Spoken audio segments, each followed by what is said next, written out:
For 3 decades, the United States has processed, launched, and operated the world's first and only reusable spacecraft.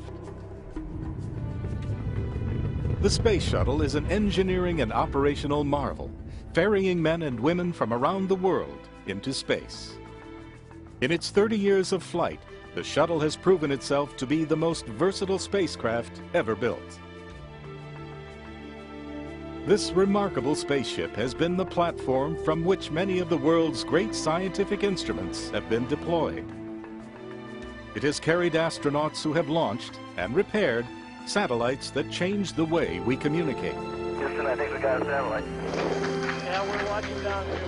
It has enabled technology demonstrations and allowed space-based research in physics and medicine and materials science, and has allowed the creation of a partnership of nations from around the world to assemble a world-class national research laboratory in orbit around our planet.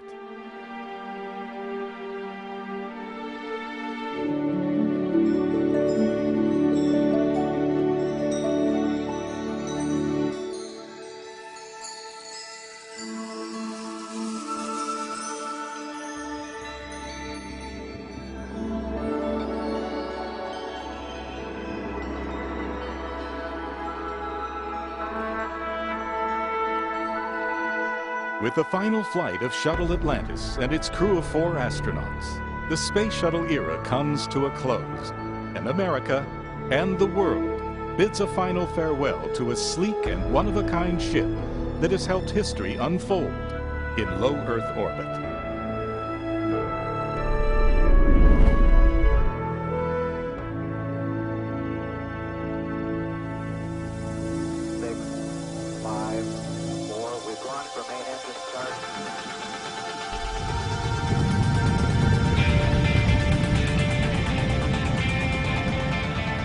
It all started more than 3 decades ago. 2 Americans, John Young and Robert Crippen, blast off on a winged spaceplane named Columbia. Now, more than 30 years later, with the 33rd and final flight of Atlantis, NASA adds a fitting coda to the Space Shuttle program. Even as the shuttle program ends, the STS-135 mission will help ensure humankind can continue to live and work in space. Atlantis carries the Raffaello Multipurpose Logistics Module, or MPLM, to deliver a year's worth of supplies and spare parts for the International Space Station. The orbiter delivers a system designed to remotely test the robotic refueling of satellites and return a failed cooling pump to Earth. From a historical perspective, the STS-135 astronauts are the first crew of 4 since STS-6 in 1983.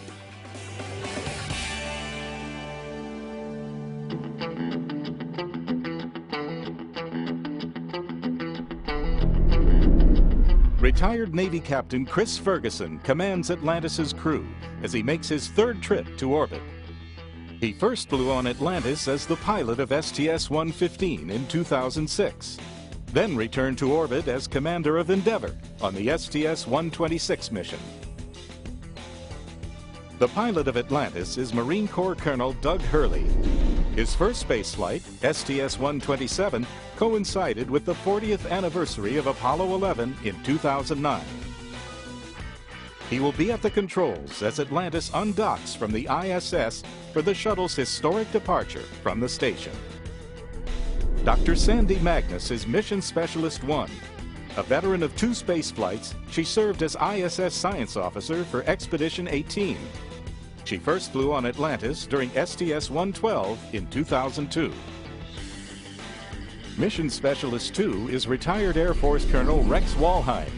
This is his 3rd and final spaceflight aboard Atlantis after STS-110 and STS-122.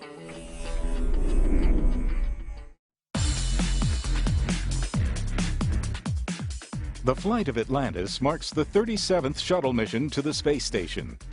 The flight was originally manifested only as the Launch on Need rescue mission for STS-134, which at the time was scheduled as the shuttle's final flight.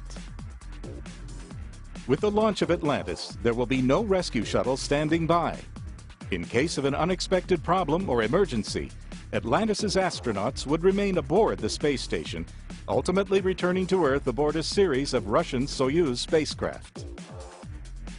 America's leadership ultimately recognized the value of one additional shuttle mission, and the STS-135 flight plan evolved into an historic 12-day mission, delivering valuable equipment, parts, and supplies to the completed and fully operational station.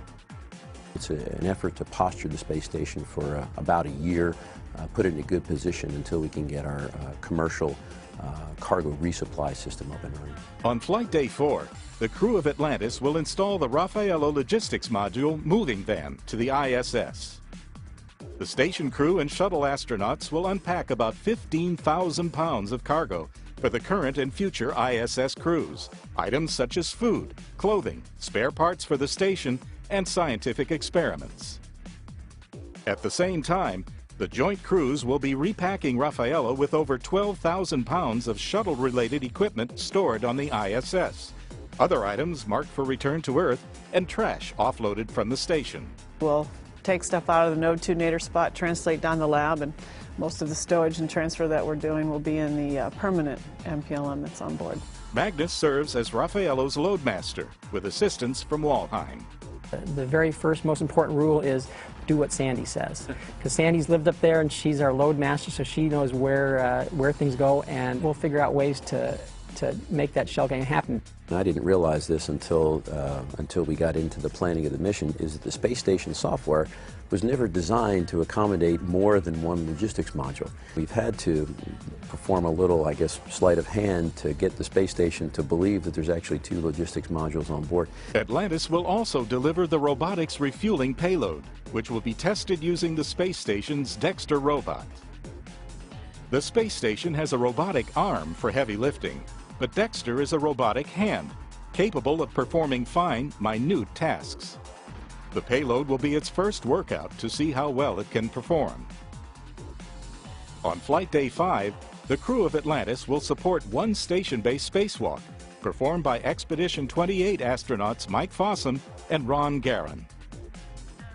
The pair flew 3 years ago on the STS-124 mission, performing 3 spacewalks together to help install the Japanese Kibo laboratory module. During this EVA, Magnus and Hurley will provide robotic support for Fossum and Garan. Walheim will serve as the IV, or intravehicular officer, for the spacewalk. A failed cooling pump, temporarily stowed outside the station during a spacewalk during the STS-133 mission, will be removed and brought home by the shuttle. Thanks to the shuttle's ability to return cargo, engineers will have the opportunity to study the cause of the pump's failure. While we're in the payload bay attaching the pump module to the logistics carrier, we'll retrieve this experiment for the special purpose dexterous manipulator that will allow the robotics community to show the ability to do remote refueling and other dexterous tasks that might be involved in servicing satellites. Fossum and Garan will install the robotics refueling payload on a temporary platform near the Dexter robot and the Destiny lab. It really is the chance to show how well the SPDM can function in space.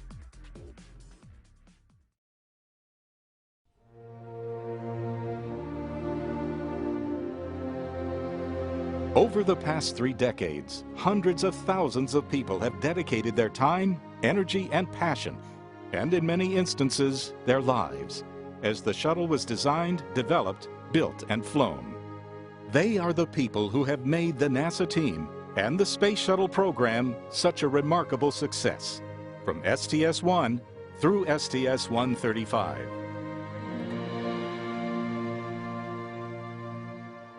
Their legacy lives on as the shuttle leaves behind a fully assembled and operational space station.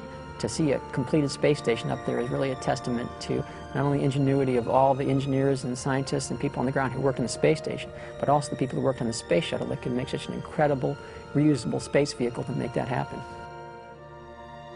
Atlantis was the first one that I flew on for STS-112, and that will be my last mission as well. So it holds a special place in my heart for the people who have worked on Atlantis for so long. I think it's special for them that it will be the last mission. You want to represent the thousands and thousands of people that have worked probably their entire careers. I don't know how many people that we've talked to or met that have been in the space shuttle program since STS-1. We just want them to know that what they've accomplished is incredible, and we'll do our best to finish this program the way it deserves to be finished.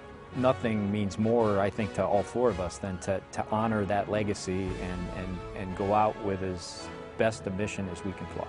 It'll be an emotional moment, I think, for a lot of folks who have seen the shuttle essentially build the better part of the space station, and to know that this will be the final time it leaves. The one thing that strikes me is how remarkably dedicated they are. That, to me, typifies the space workforce. They're a breed that is second to none.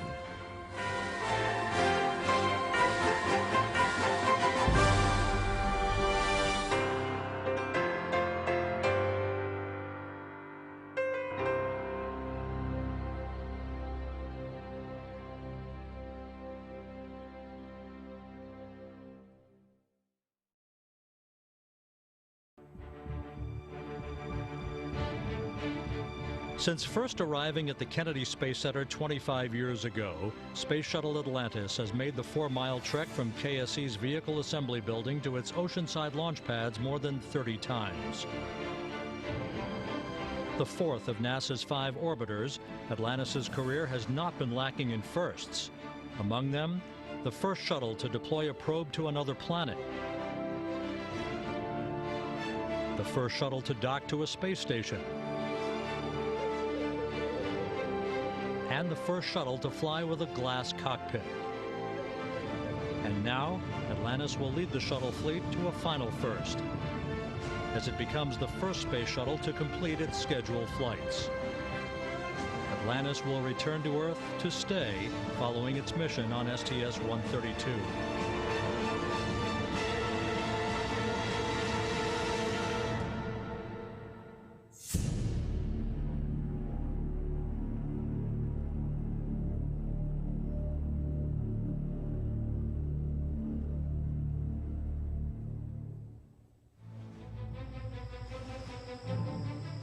The array of missions Atlantis has flown is as wide as the oceans once sailed by the 20th century research vessel for which it was named. Atlantis has flown missions for national security, for interplanetary exploration, and to foster international cooperation. On October 3, 1985, Atlantis launched from Pad 39A on its maiden voyage, STS-51J. Ignition and liftoff. Liftoff of Atlantis. A new orbiter joins the shuttle fleet, and it has cleared the tower. Commanded by shuttle veteran Carol Bobko, the classified Department of Defense flight was the first of 5 Pentagon missions Atlantis completed. After traveling more than 1 million miles, Atlantis landed at Edwards Air Force Base just 4 days later, on October 7th. Later that year, on just its second flight, Atlantis set a shuttle record for the least amount of time between missions.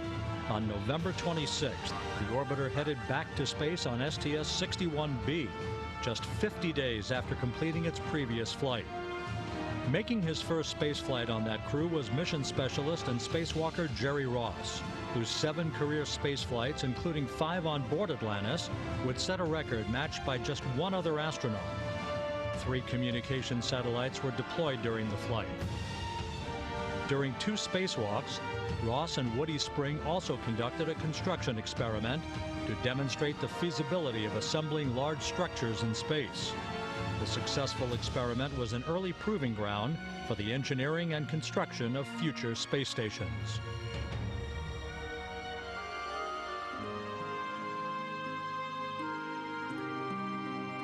During the next 3 years, Atlantis flew just 1 mission.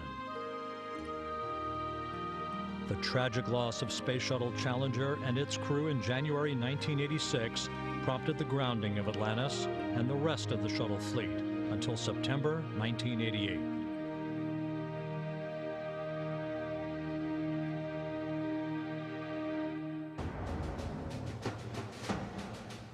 In 1989, Atlantis was back in action, completing 2 missions to provide a closer look at 2 neighboring planets.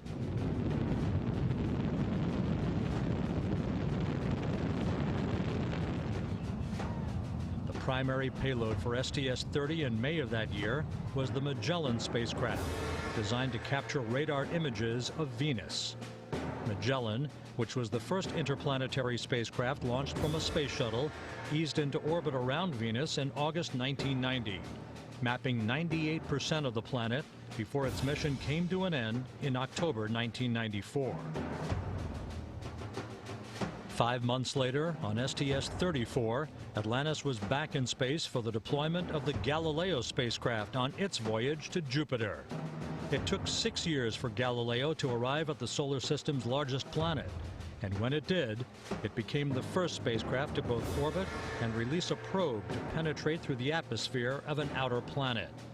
It collected data on Jupiter and its moons for the next 8 years. And flight crew, this is OTC. Close and lock your visors. Initiate O2 flow. Godspeed on the 100th U.S. manned mission in space. Flight crew copies. Visors in O2. Thanks for the data. On June 27, 1995, Atlantis embarked on a mission which significantly expanded the new era of international cooperation. 2, 1, and liftoff of the Space Shuttle Atlantis on a mission that will herald a new day of international cooperation in space. Houston now controlling. STS-71 was the 3rd mission of the Shuttle Mir program. But Atlantis, whose crew included cosmonauts Anatoly Soloviev and Nikolai Budarin, became the first shuttle to dock with the Russian space station Mir. After 20 years, our spacecraft are docked in orbit again. Our new era of space exploration has begun. The crews conducted a host of biomedical investigations and transferred equipment. The mission also marked the first on-orbit exchange of shuttle crew members. Astronaut Norm Thagard and cosmonauts Vladimir Dezhurov and Gennady Strakalov, who flew to Mir on a Russian Soyuz vehicle, returned to Earth on board Atlantis. In a complex orbital ballet, Soloviev and Budarin captured these images from their Russian Soyuz, which undocked just minutes before Atlantis departed Mir. The union of Atlantis and Mir created the largest spacecraft to orbit the Earth at that time.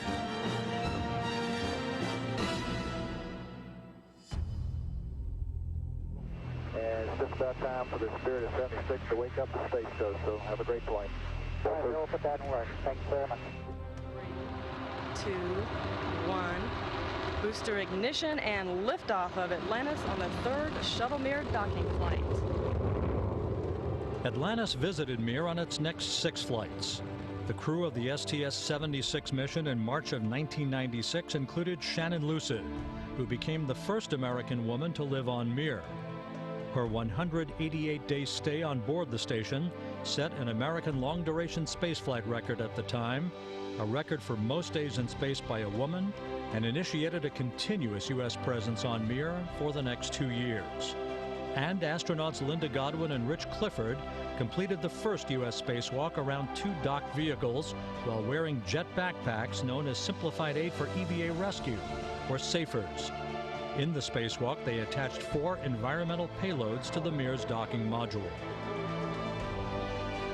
Atlantis flew to Mir 3 times in 1997, but the last of those flights, STS-86, was in question up until its scheduled launch in September. Safety concerns arose after a Progress resupply ship collided with Mir a few months earlier during an attempted manual docking.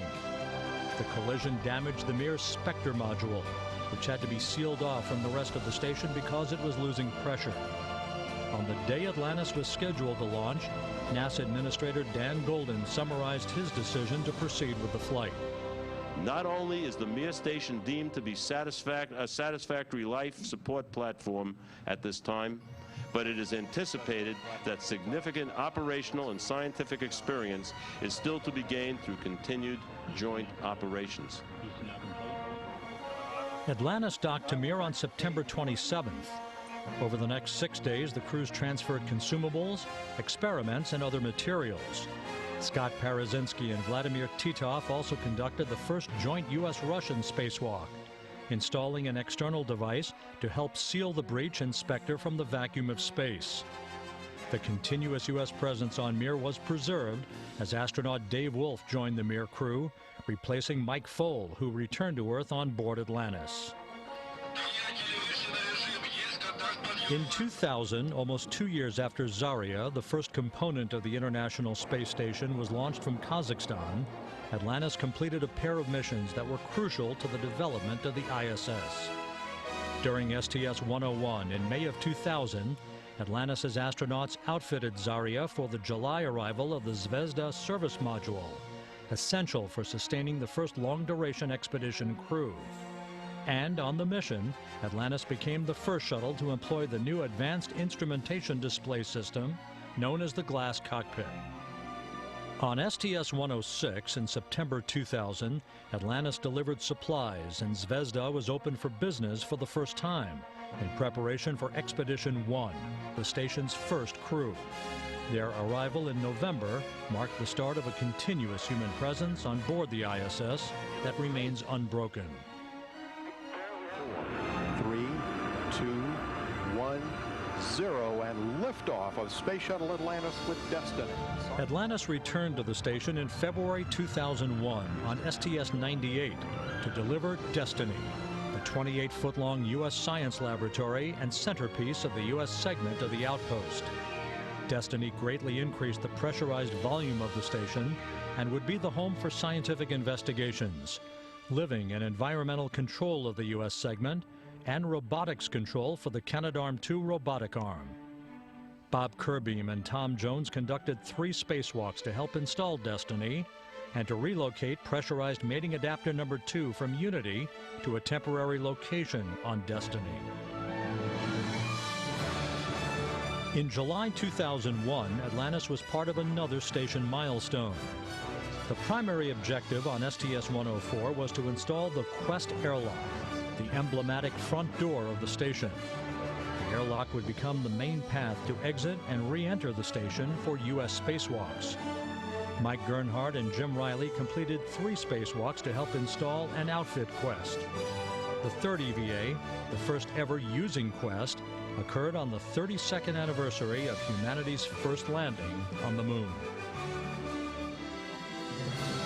The first mission for Atlantis in 2002 was STS-110 in April, the 5th International Space Station assembly flight for Atlantis. The crew once again included Jerry Ross, making the last of his 7 space flights. Using the shuttle and the station robotic arms, the combined crews installed the S0 truss segment, the central piece of the station's integrated truss structure, the backbone of the ISS. Also delivered was the mobile transporter, a railcar-like device designed to move back and forth along the truss system.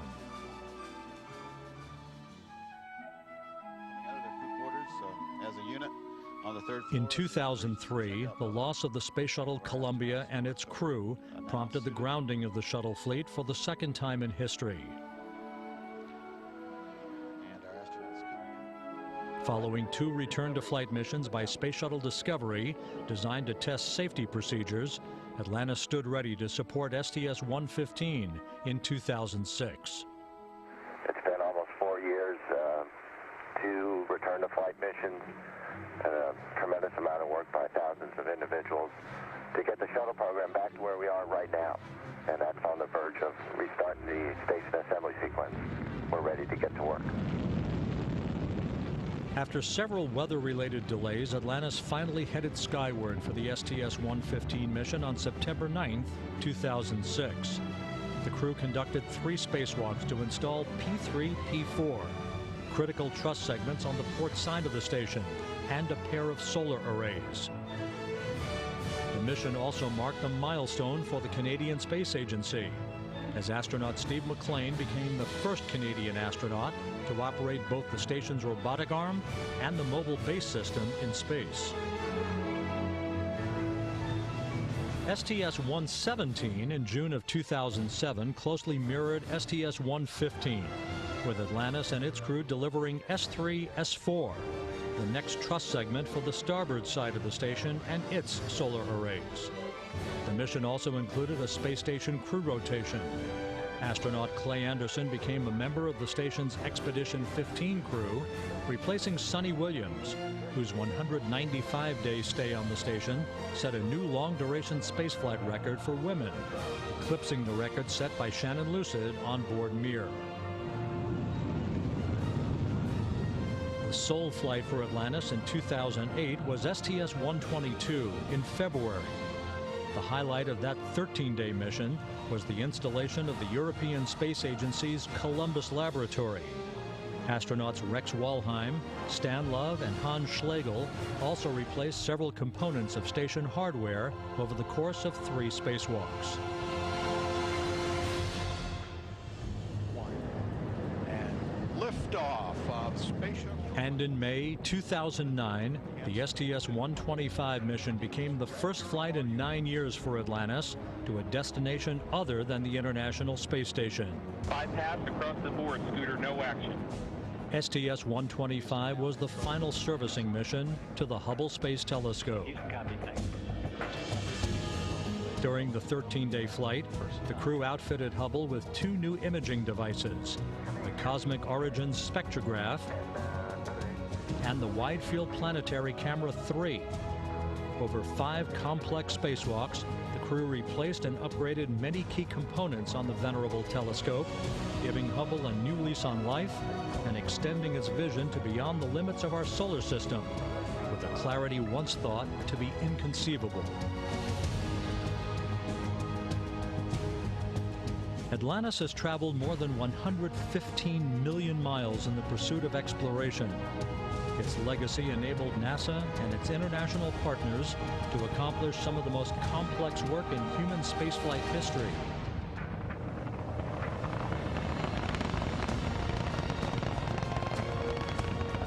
Work that has yielded immeasurable benefits and allowed us to greatly advance the frontiers of knowledge.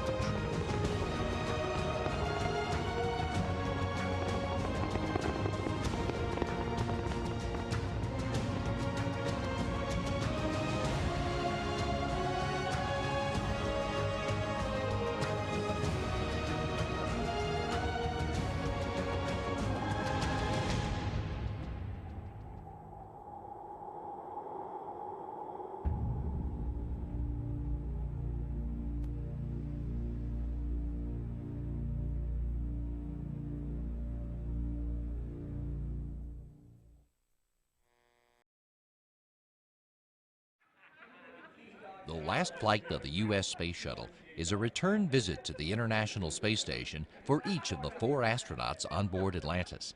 STS-135 is the 3rd station mission for retired U.S. Navy Captain Chris Ferguson. I was born, raised, and got to spend, all of my grade school and high school years in one place, which was really nice. We had close-knit community in Northeast Philadelphia. Ferguson admits being interested in rockets as a kid, but not necessarily in being an astronaut. It made me want to understand things that are larger than life. I think that's why I wanted to go fly for the Navy and land a plane on an aircraft carrier. After high school, Ferguson went downtown to Drexel University for his Bachelor of Science in Mechanical Engineering while earning his commission through the Navy ROTC program at the University of Pennsylvania.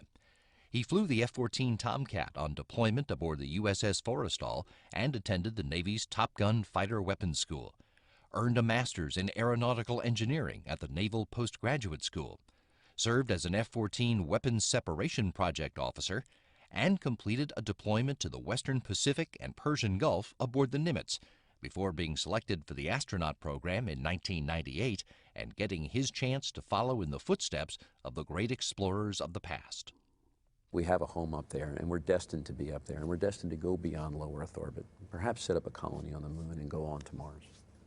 Ferguson was the pilot on the 2006 shuttle mission that delivered the P3-P4 truss to the International Space Station, and commander of a 2008 supply flight that delivered one of his current crewmates for her long-duration mission.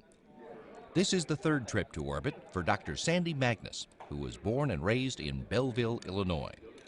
Medium-sized town, a lot of family living in the area. It was really quite a nice place to grow up, very solid, well-grounded community, lots of very nice people, and I enjoyed it. You know, we had St. Louis nearby if you wanted to do big city stuff, but we were yet a smaller town, so we didn't have a lot of the big city issues, and it was a good place to grow up.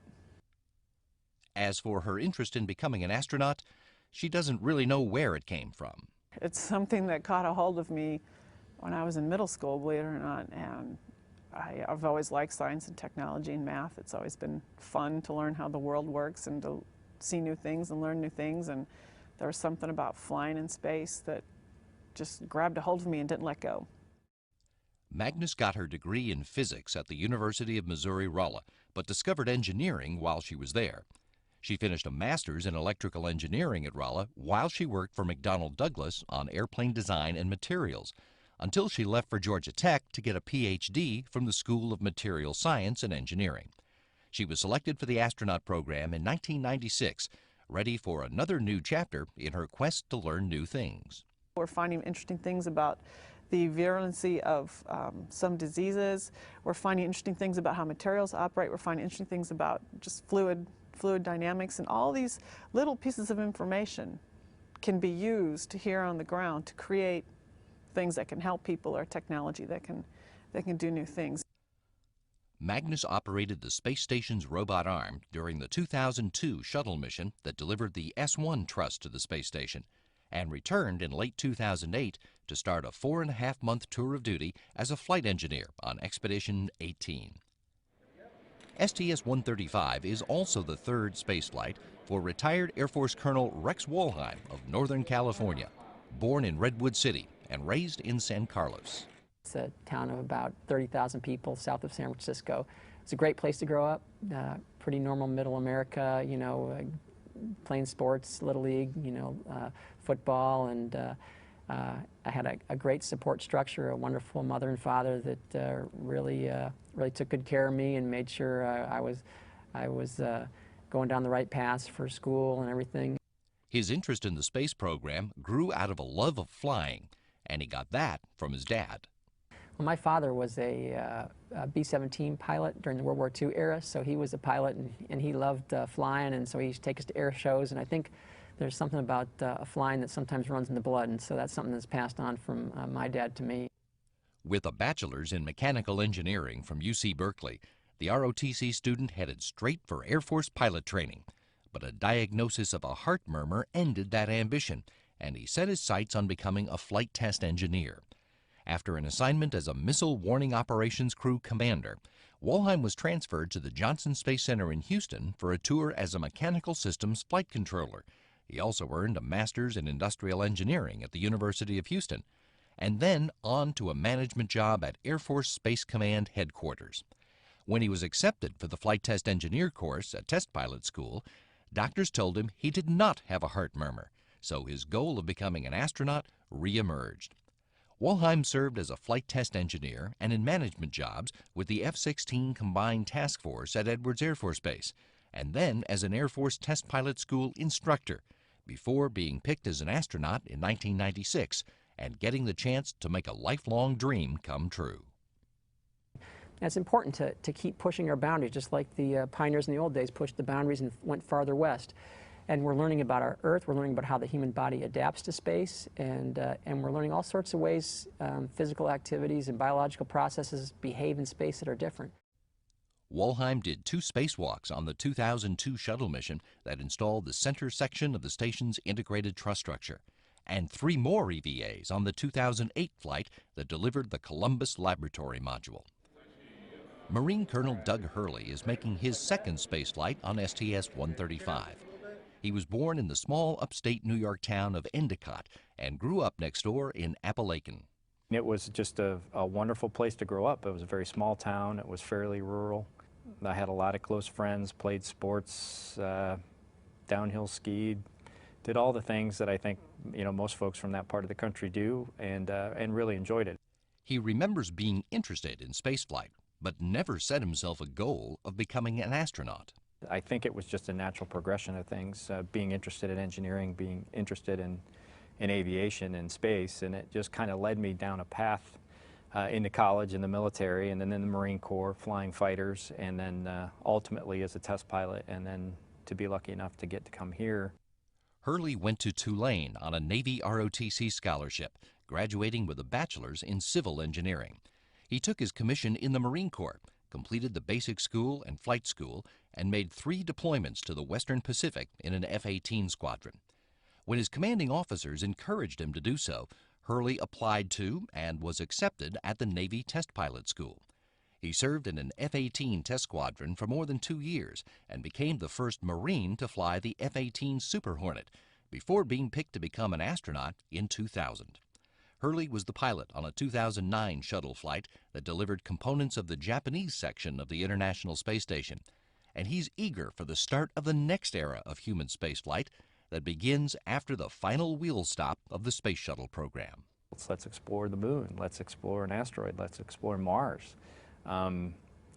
To me, that is the part of human spaceflight that really is exciting, and just to see what's over that next bend and around that next curve is why I originally got into this business.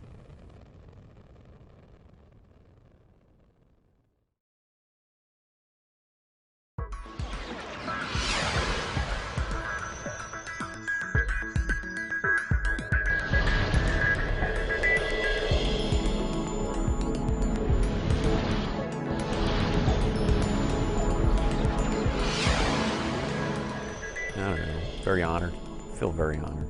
I'm very lucky. You know, it was something that built over time because it was never supposed to be an actual mission. It was going to be a rescue mission. And then the rescue mission kind of built into becoming a regular mission. And you know, the first thing I remember is feeling very lucky because, you know, no one had clearly targeted me or our crew to fly the last mission. We just kind of backed our way into it. It doesn't make you feel any less honored because you backed your way into it, and you know, we're going to do our best to go out and put the absolute best foot forward to the astronaut office to put just a wonderful cap on the program. I was asked originally to potentially be the pilot for this flight back in January of last year, and as this flight kind of came to being, it was a rescue mission to start with. So I knew in January, and the flight wasn't officially assigned until September. So obviously I was excited, thrilled. When the chief of the office, Peggy Whitson, asked me originally, you know, it was kind of one of these things, you know, we think maybe it's a 50-50 chance that this thing will even happen. And so there was a little bit of, you know, nervousness about that and wondering if it's actually, you know, you're going to spend all this time training and working and then find out that it might not happen. But it was just, I was tremendously honored. For a while there, I knew I was kind of getting close to the front of the line to being assigned again, but I was just wondering whether they'd close the line down before I got there. So I really had gone through the process and thinking, well, when they didn't have a 135, I thought, well, I missed my chance, won't get to fly on the shuttle again. And then 135 came up, kind of rekindled the hopes, and then when I found out I was on the mission, I was really excited because I really wanted to be a part of this mission. I wanted to be a part of the last mission, whether I'm helping out at the Cape or doing something in Houston or working at one of the abort sites.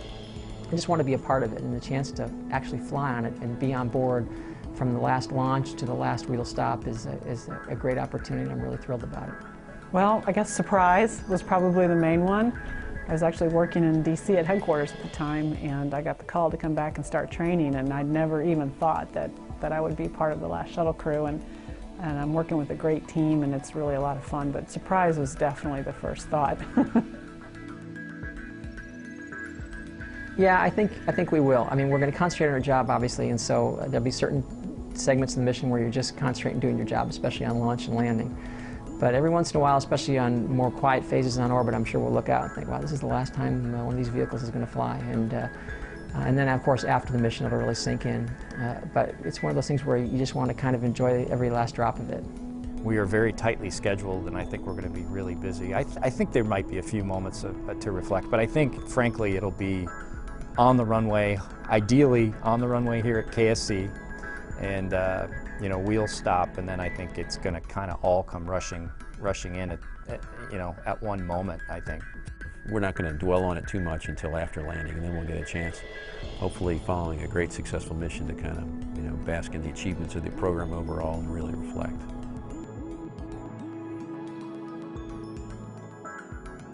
Well, we wanted to make it a celebration. We wanted to make it a happy patch that really encompasses the kind of history of the Space Shuttle program. So in some respects it mirrors a little bit the STS-1 patch with the full shuttle on there. And we wanted to also honor the whole NASA contractor team, the whole team that has made the Space Shuttle possible. And we did that by putting a portion of the NASA emblem in the middle with the swoosh on there. And then we also want to signify that it was the last mission. We did that with the Omega. The gold Omega is the last letter of the Greek alphabet, so that was kind of our way of symbolizing the last mission.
Space Shuttle Atlantis stands on Launch Pad 39A one last time, following a nearly 7-hour ride to the structure on the top of a crawler transporter.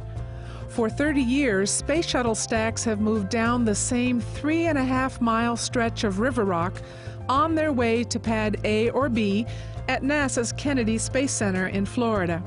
Atlantis earned cheers as it began its journey from the Vehicle Assembly Building at 8:42 p.m.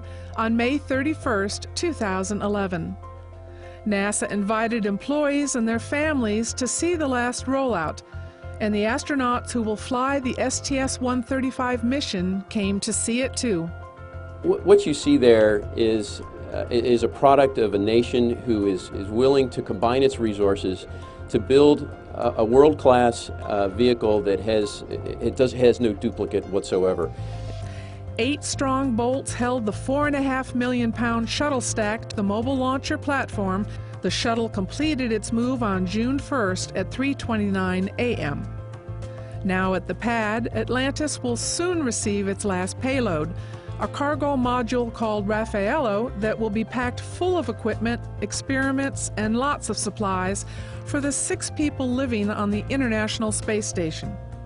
Atlantis is targeted to make the final flight of the Space Shuttle program in July, thundering aloft once more from the same launch complex that launched the program's first groundbreaking mission 30 years ago. Space Shuttle Atlantis remains on track for a July 8th launch. The 4-person crew of STS-135, Commander Chris Ferguson, pilot Doug Hurley, mission specialists Rex Walheim and Sandy Magnus, continues preparations for the final flight of NASA's Space Shuttle program. To ready for the work they'll do on the International Space Station, the crew trained in the Neutral Buoyancy Lab at Johnson Space Center and the Kennedy Space Center's Orbiter Processing Facility. Atlantis will carry the Raffaello multi-purpose logistics module with about 17,000 pounds of supplies and spare parts to the ISS. Largely it's a cargo mission. It's an effort to posture the space station for about a year, put it in a good position until we can get our commercial cargo resupply system up and running. Atlantis sits at the ready on Launch Pad 39A after its external tank passed a pre-launch liquid propellant test.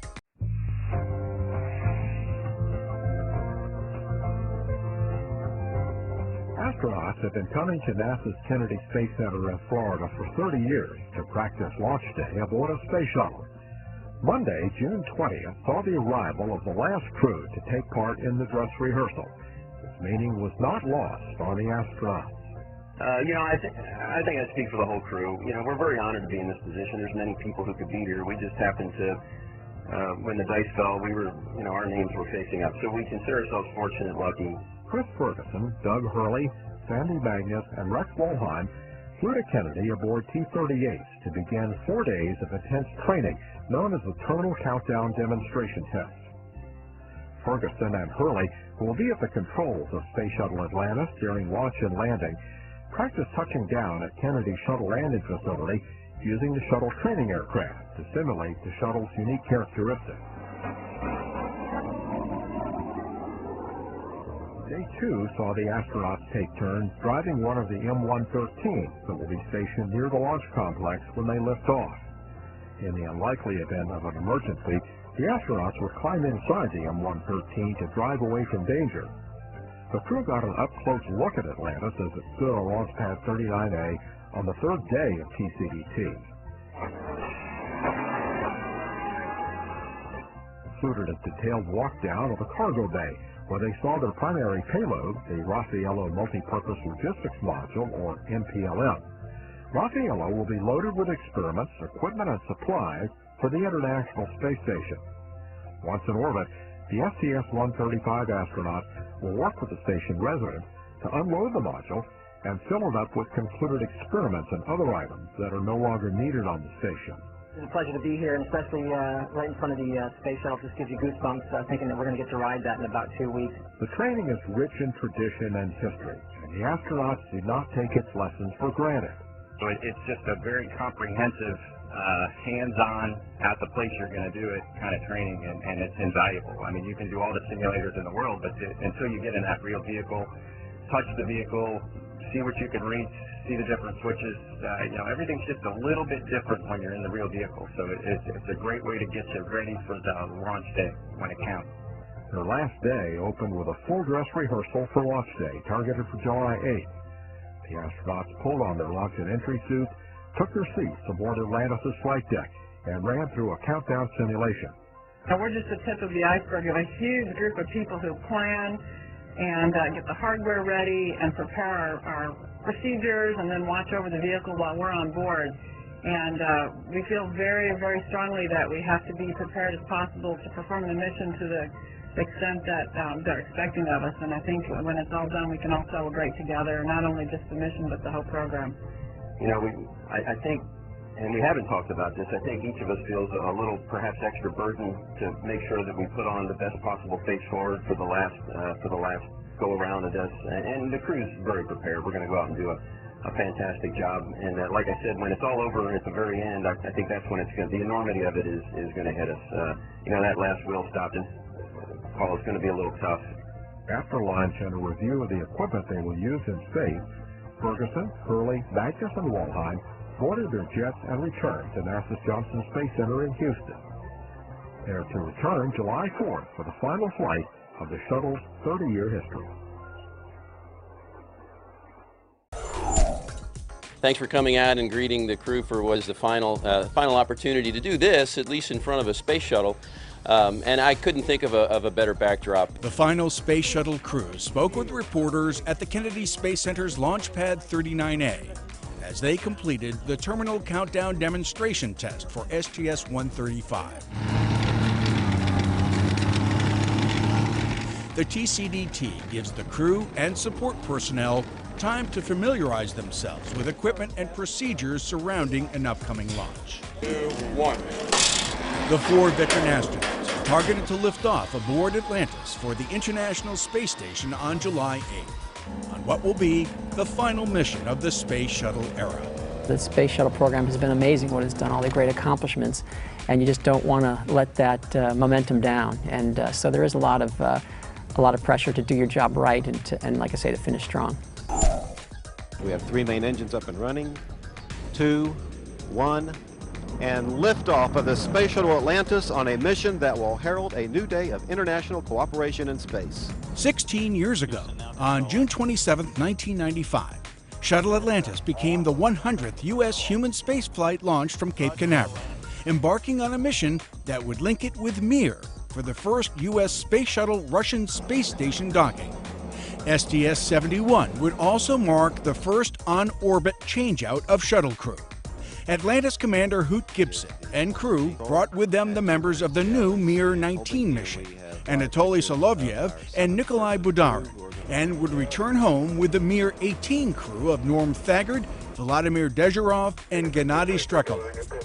Over a 5-day period, astronauts and cosmonauts conducted joint biomedical and scientific investigations. Atlantis undocked on the 4th of July and landed back at the Kennedy Space Center on July 7th. Hi, I'm Steve Seislov, a public affairs writer here at NASA's Kennedy Space Center in Florida.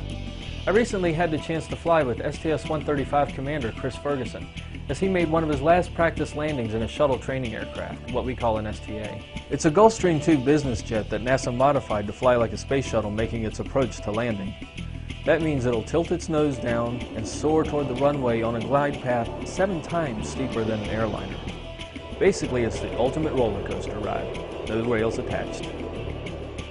The STA was waiting for us at the shuttle landing facility. Fergie's made 1,400 dives at the runway in an STA. He gets inside first wearing his launch and entry suit, affectionately called the pumpkin suit, he'll wear during a real landing. We fly to 28,000 feet above the 3-mile-long shuttle landing facility. There are a few clouds higher than us, but nothing below except air and the lighted outlines of Florida's Space Coast, with the vehicle assembly building rising majestically. It took us 9 minutes to get up here, but it's only going to take a minute to get down. The dive begins basically as soon as the instructor pilot puts the engines in reverse. This is when you feel gravity loosen its hold, but not for long. Fergie uses controls just like the shuttles. He steers the plane along an invisible circle known as the hack, the heading alignment cone, then continues on a straight path to the runway.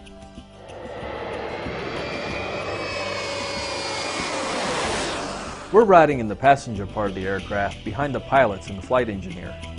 We feel ourselves slide forward, and then gravity really grabs us as the plane falls. Fergie pulls up on the stick, and everything is set for landing approach. Lights at the end of the runway pass safely beneath the STA, and Fergie gets his approach. The engines reset for normal flight, and we head back up into the sky for another 9 practice runs. Fergie will make this same approach in Atlantis as he concludes the STS-135 mission, the last of the shuttle era. Thanks for joining us. I'm Steve Seislaw.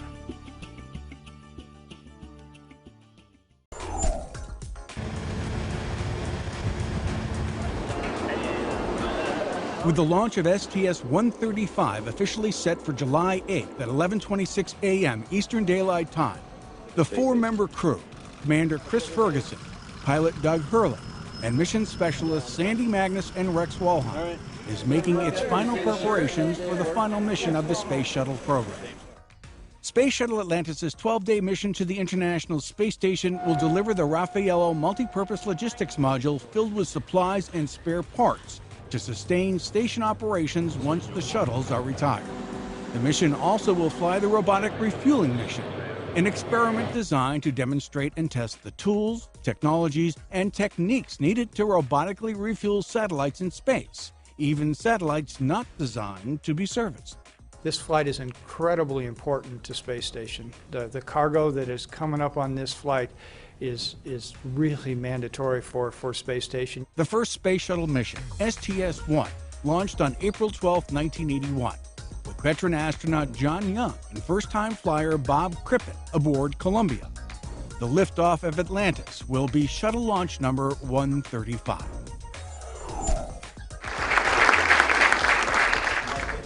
NASA Administrator Charles Bolden outlined the agency's post-shuttle future in a speech to media and members at the National Press Club in Washington. I'm here to tell you that American leadership in space will continue for at least the next half-century, because we've laid the foundation for success, and for us at NASA, failure is not an option. Bolden told the luncheon gathering and a national television audience that NASA will continue its human space exploration efforts aboard the International Space Station, and by developing new technologies and capabilities to send future generations to multiple destinations beyond low Earth orbit. We are not ending human spaceflight. We are recommitting ourselves to it and taking necessary and difficult steps today to ensure America's preeminence in human space exploration for years to come. Bolden also spoke of NASA's continued innovation in aeronautics research and dedication to sending robotic science missions into the solar system and beyond. Special guest speaker, 4-time shuttle astronaut Mark Kelly, talked of the continuing recovery of his wife, Congresswoman Gabrielle Giffords of Arizona, and the end of the shuttle era. I love her very much. But I have to say, I also love the Space Shuttle very much. The Space Shuttle has been very good to this country. It's an incredible ship that is difficult to let go. In just 1 week from today, the Space Shuttle will rocket off the planet one last time. Sad day for US space shuttle lovers. Next Friday, they'll be watching Shuttle Atlantis blast off for the very last time. Well, John Zarella takes a look back at the US shuttle program and why NASA has decided to pull the plug.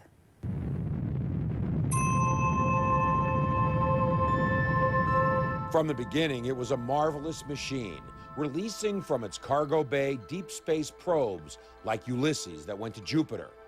Astronauts ventured out untethered. The trip to Solar Max estimated to take 10 minutes. To capture and retrieve failed satellites, dead in space. Dangerous feats unheard of before Shuttle. Houston, I think we got a satellite. The great observatory Hubble dazzles with breathtaking images of the universe and its ability to see galaxies born nearly at the dawn of time. Shuttle has arrived on board Atlantis with the arm. Hubble was launched, repaired, and serviced from Shuttle. Every major building block of the football field-long space station was carried up and assembled from Shuttle. Before becoming NASA's head man, Charlie Bolden was an astronaut. He flew 4 shuttle flights, including the Hubble launch. I defy anybody, and I will argue with my Apollo comrades. The accomplishments, the achievements, the record of performance, the spin-offs, the capabilities that have been developed, what we did in Shuttle over 30 years dwarf what was done in the Apollo era. We can build spacecraft, we can build hardware, we can build boosters, but there's no goal, there's no mission. We are wandering in the desert in space today, period.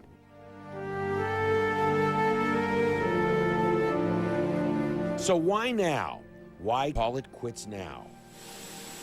From the time of its inception 40 years ago until the shuttles are retired, the program will have cost the American taxpayers just shy of $115 billion. That's less than $4 billion a year. A drop, if that, in the federal budget. Still, the problem is money. There's just not enough money in NASA to continue the existing programs and start a new program at the same time. Was it time?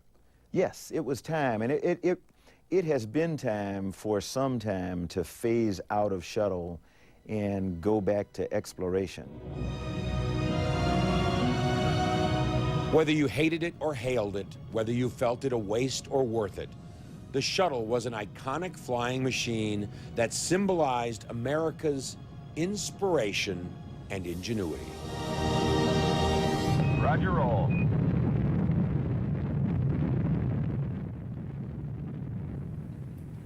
Certainly been an amazing part of our history, hasn't it? John Zarella with that report. Wait, I am going to be at the next shuttle launch on July 8th, a week from today. Yes. How exciting. I am very excited. I'm going unofficially. I won the tickets. I won the ticket lottery. So I'm taking my kids, my husband, my dad. Now you've announced it on CNN, Murray. We are going to be expecting live reports. You do realize this, don't you know it. And I'll be tweeting about it and sharing. I would love to share this experience with everybody. So I will be there. But anyway, let's go ahead and talk a little bit about the weather. Let's go ahead and beautiful images captured in Chicago of the. Oh, sorry, we don't have it. I'll have it for you next hour. Don't worry, world business today. Let's go ahead and head back to you, and I hope you have a good weekend. Final shuttle launch. I'm just speechless. I can't imagine what it would be like. Yeah. Can't wait to hear all about it.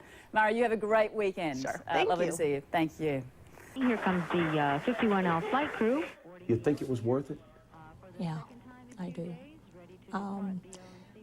I think a lot of it is because I think Al would have thought it was worth it.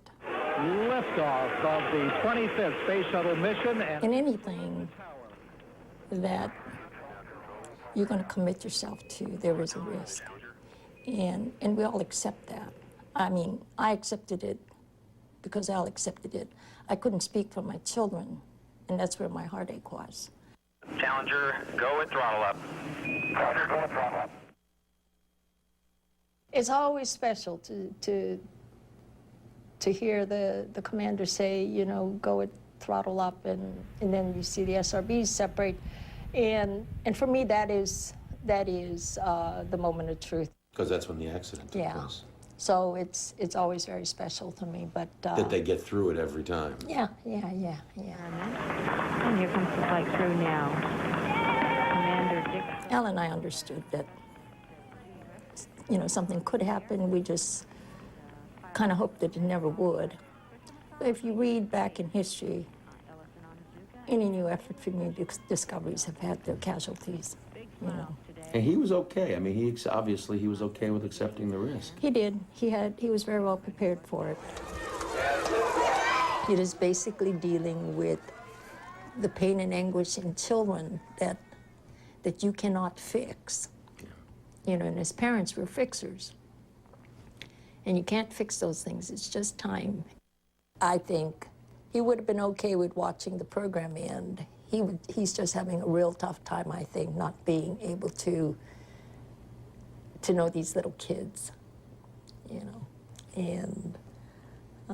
That's probably what bothered him the most, not I think seeing so. his grandbabies. I think so. I want to thank him.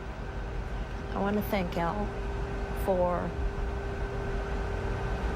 watching over these guys in the years since, because I think he does. Shares their pride, shares their excitement, shares their glory, just from a different angle. John Zarella reporting, and do join us Friday at 3 p.m. in London, 10 a.m. at Kennedy Space Center for special 2 hours of coverage of the final Space Shuttle launch right here on CNN. You are watching World One. Atlantis is set to arrive at Kennedy Space Center later on Monday. Now known as the Final Four, their last launch is scheduled for this Friday. Atlantis will head to a museum after its final mission. John Zarella shows us how another shuttle, Discovery, is preparing for retirement. Welcome aboard the Space Shuttle Discovery. Thank you, Commander. So we're on the middeck right now.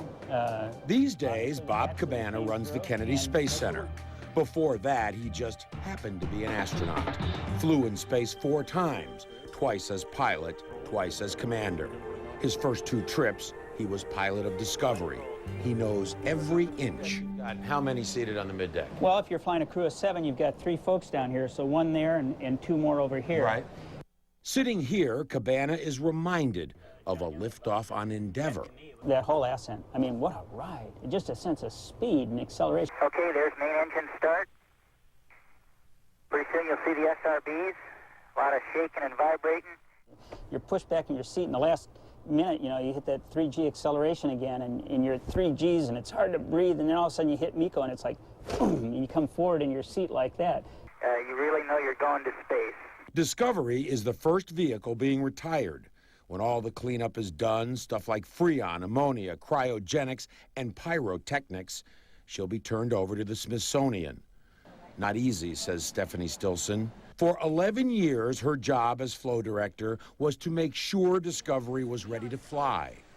Her job now, make sure Discovery is museum ready.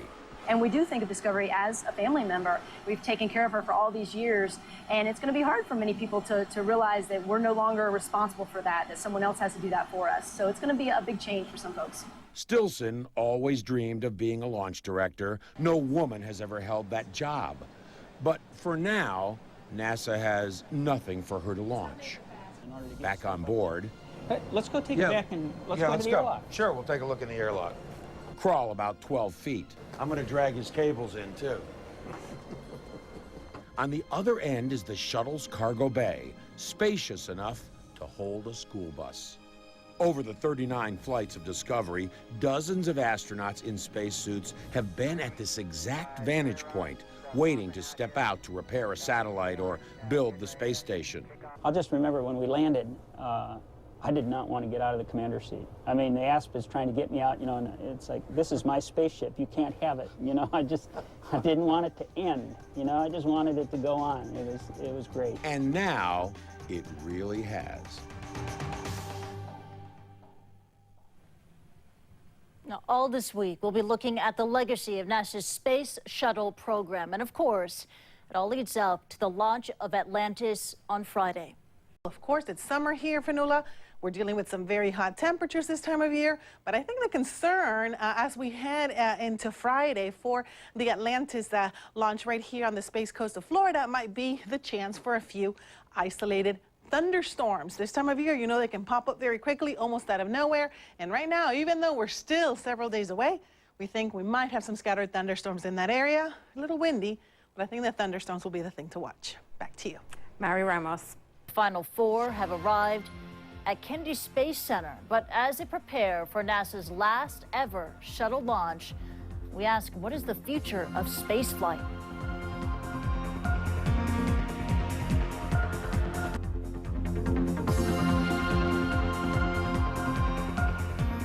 Welcome back. Now, the countdown clocks at Kennedy Space Center are set to start ticking a little later on Tuesday, and that will culminate in NASA's last ever shuttle launch.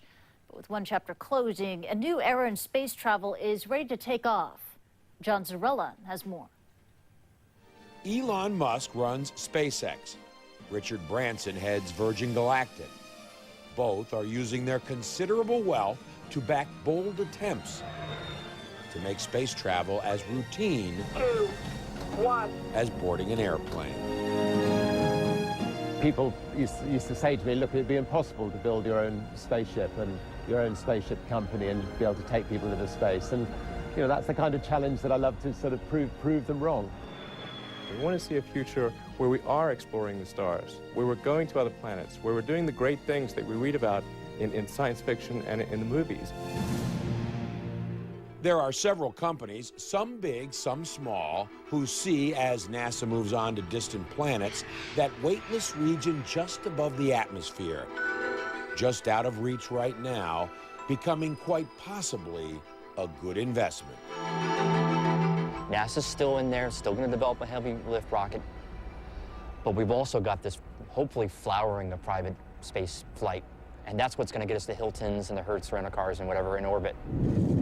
SpaceX and Virgin Galactic are on the verge of not just opening liftoff, but stepping through that door to the future. We want to make space accessible to everyone. I mean, that's a revolutionary change, but it's incredibly exciting, and it brings space, the possibility of space travel to all Americans, which is fantastic. Next year, Musk hopes to begin carrying cargo to the International Space Station, eventually astronauts, a commercial company replacing the Space Shuttle. Confirmed. Docking is complete. We believe firmly we can send astronauts to the space station within 3 years of receiving a NASA contract to do so. But unless it's safe, NASA's administrator says no U.S. astronaut will be on board. I cannot allow them to put us in jeopardy by not focusing on crew safety and the like. That's my job. The stakes are high. There is no turning back. Please welcome the future space shuttle.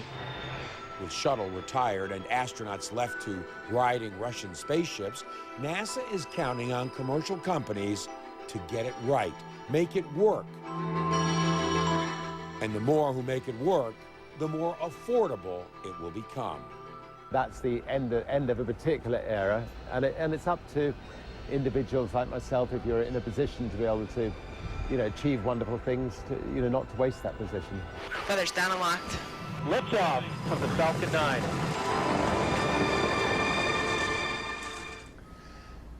Of course, right now the focus is not on the commercial companies. That's going to come soon enough. Right now the focus is on the final Space Shuttle launch, scheduled for Friday, 11:26 a.m. Eastern Time here at the Kennedy Space Center. The countdown clock for that final mission, the countdown is going to pick up at about 1 o'clock Eastern Time here in the United States this afternoon. And Christy, the future is anything right now but crystal clear, that's for sure. Oh, private companies are going to take over space exploration, Yeah. but what's next for NASA? I mean, what is NASA's post-shuttle plan? Yeah, you know, private companies will take over the low Earth orbit, go into the space station, space tourism. NASA is going to continue doing what NASA does best, and that is pressing outward, going back to what they did in Apollo when they went to the moon. You know, the plan is that by 2026, NASA will have humans on an asteroid. Shortly thereafter, perhaps a Mars mission. That's the plan right now. Of course, you know, it certainly is reliant heavily on a national will here in the United States and money. And both of those things are still questionable right now. Christy? John Zarella joining us live from Kennedy Space Center. Thank you very much indeed, John. We'll be checking in with you later this week. And while we're looking forward to the next step for spaceflight, we also want to take a look back and share your shuttle memories with us. Just log on to ireport.com. So far, we have even received pictures of STS-1. That is the first ever shuttle mission. On the final U.S. Space Shuttle mission Friday. The crew flew into the Kennedy Space Center in Florida on Monday. Liftoff is set for 11:26 a.m. local time, that's U.S. Eastern Time. But the weather is not looking very good right now. Atlantis is supposed to deliver spare parts to the International Space Station. I know someone who spent a lot of time in Florida. You could call her a Floridian. Mari Ramos is at the CNN World Weather Center to explain why the weather is so strange in the state, Mari. Why can't it be a clear day on Friday? I know, well, because it's Florida and it's summertime, and that's what happens in Florida in the summer. If you've ever been to, you know, one of those theme parks, you know what happens. Every day in the afternoon, it rains, and It doesn't last very long, but it does happen. You'll get these pop-up thunderstorms that are kind of hit and miss, and it's fairly typical, usually a little farther inland as opposed to areas, let's say, right along the shore. So here you have Atlantis now, scheduled for this launch, and yes, thunderstorms are in the forecast. The good thing is that this is going to be around 11:30 in the morning, and usually when you have the thunderstorms, it tends to be later in the afternoon. So there is that chance for some scattered thunderstorms.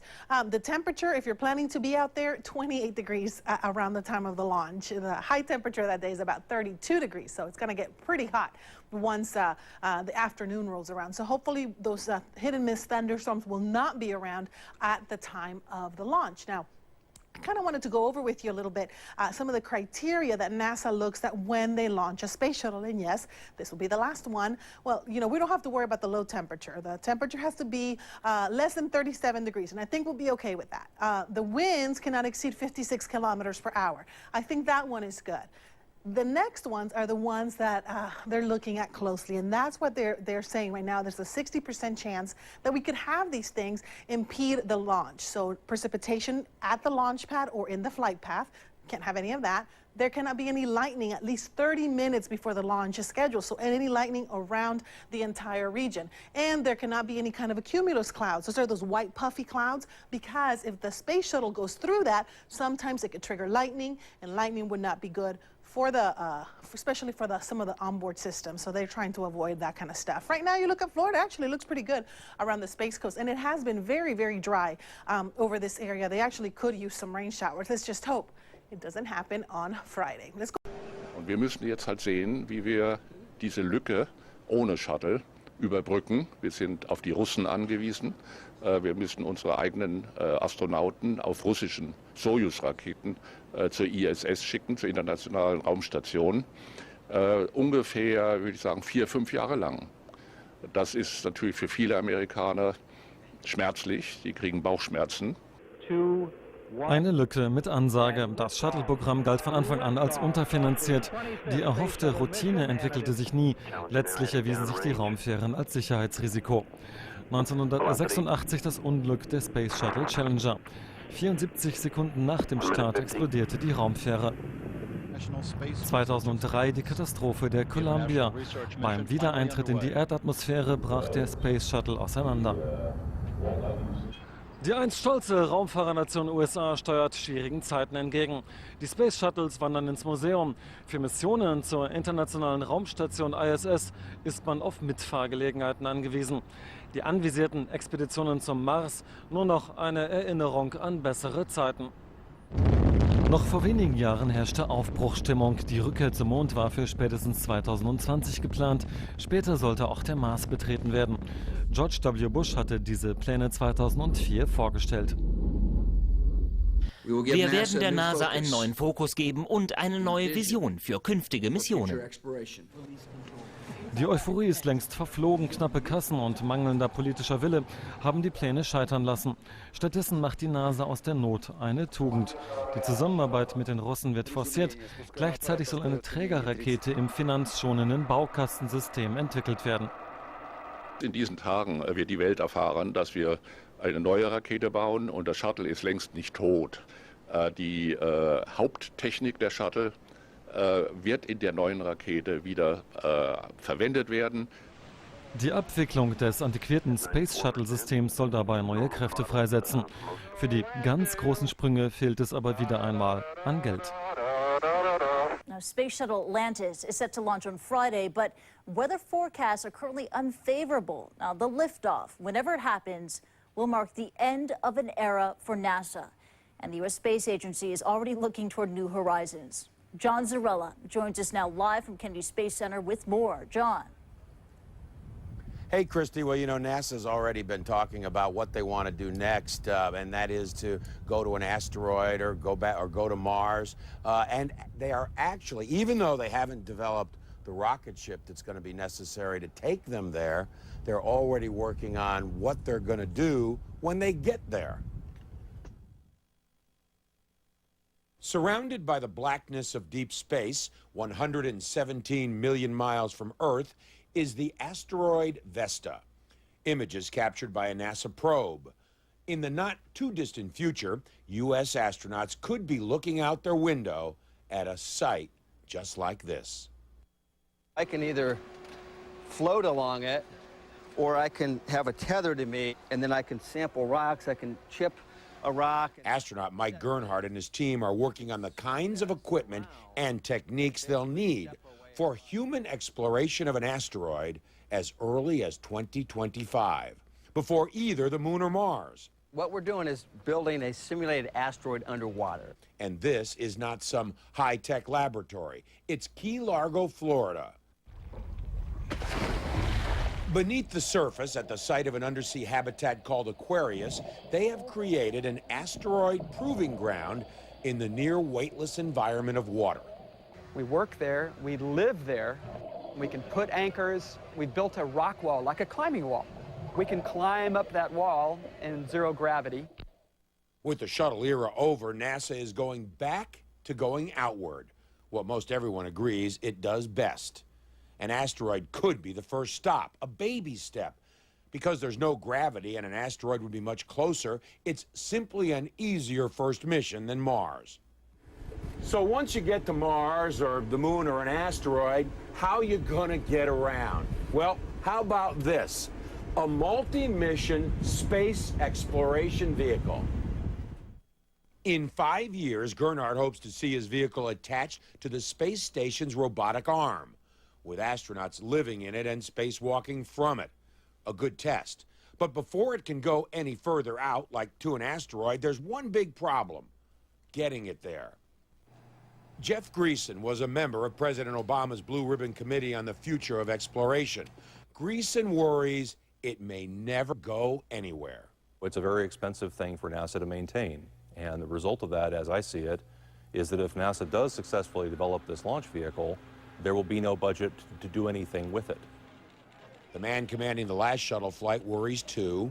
Talk of trips back to the moon and on to Mars have always been, well, just talk. Mars is always 20 years in the future. It's been 20 years in the future for the last 30 years.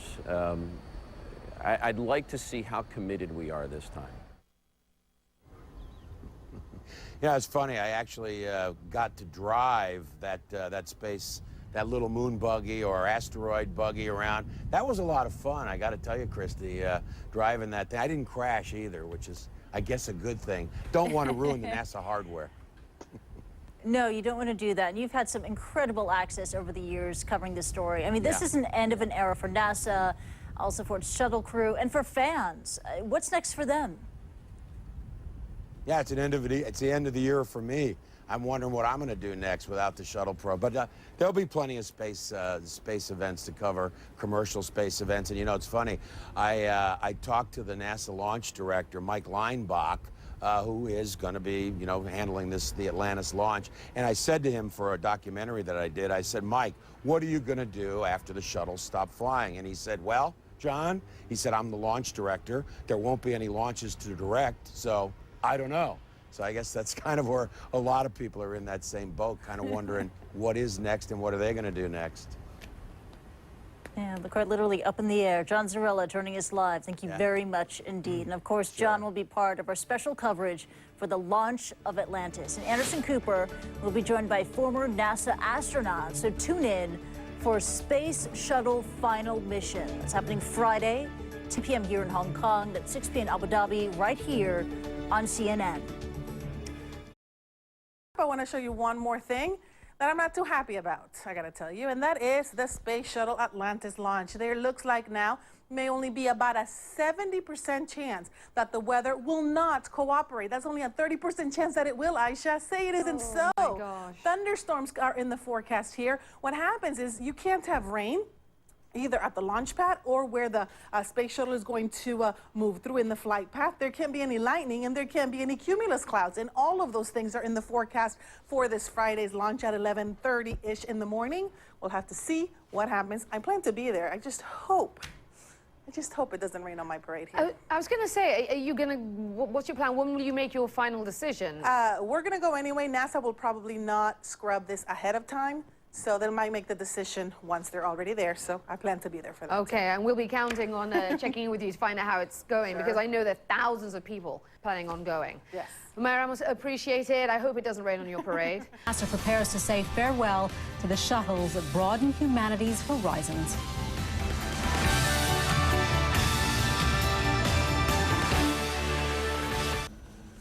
You can look over my right shoulder at the vehicle assembly building there behind me, and you get a pretty good idea that it's just ugly here this morning. That tropical system that came up from the Caribbean. Clouds all around us today, and it's not expected to be much better tomorrow. So it does not look good right now for the launch of Atlantis with the crew. Now, you know, I had a chance to sit down with the crew that's been dubbed the Final Four about a month ago to talk about their feelings about the mission and the fact that they are going to be the last crew to ever fly a space shuttle. Yeah, thanks for coming. Beautiful shuttle, beautiful day. You guys are going to be the last shuttle flight. What's going through your mind? You're going, oh man, you know, why me? Or is it like this? It's kind of like being at Disneyland late at night and thinking, okay, am I going to get to the front of the line before the ride closes, or am I going to actually get to get cut off at the very end? So when we finally got assigned to the flights, I'm like, wow, you know, you kind of squeaked by. And then to realize that this, you know, probably will be the last space shuttle mission ever was, it really felt like an honor to be a part of it. We want to make sure we get the job done. And when the job is done, we can look back and reflect and think about where the place in history lied for this final shuttle flight. The crew getting their last looks at the space station complex. We've got more transfer and logistics supplies to send to station than we ever had on any other mission. We're very, very busy in training. It's a very challenging mission. You represent thousands of workers for 30 years who have poured their, you know, heart and soul into these vehicles. That's exactly right. And you guys are representing them on this final flight. It is, and I think that's where I feel the most pressure, to be able to represent them the way they deserve to be represented and finish out the program on a high note with a successful mission, and then be able to thank them all afterwards, ideally. Would you say the shuttle program then has been a success? I think at times it is the, I hate to use the cliche, but it sometimes has been the Rodney Dangerfield of this space program over the years.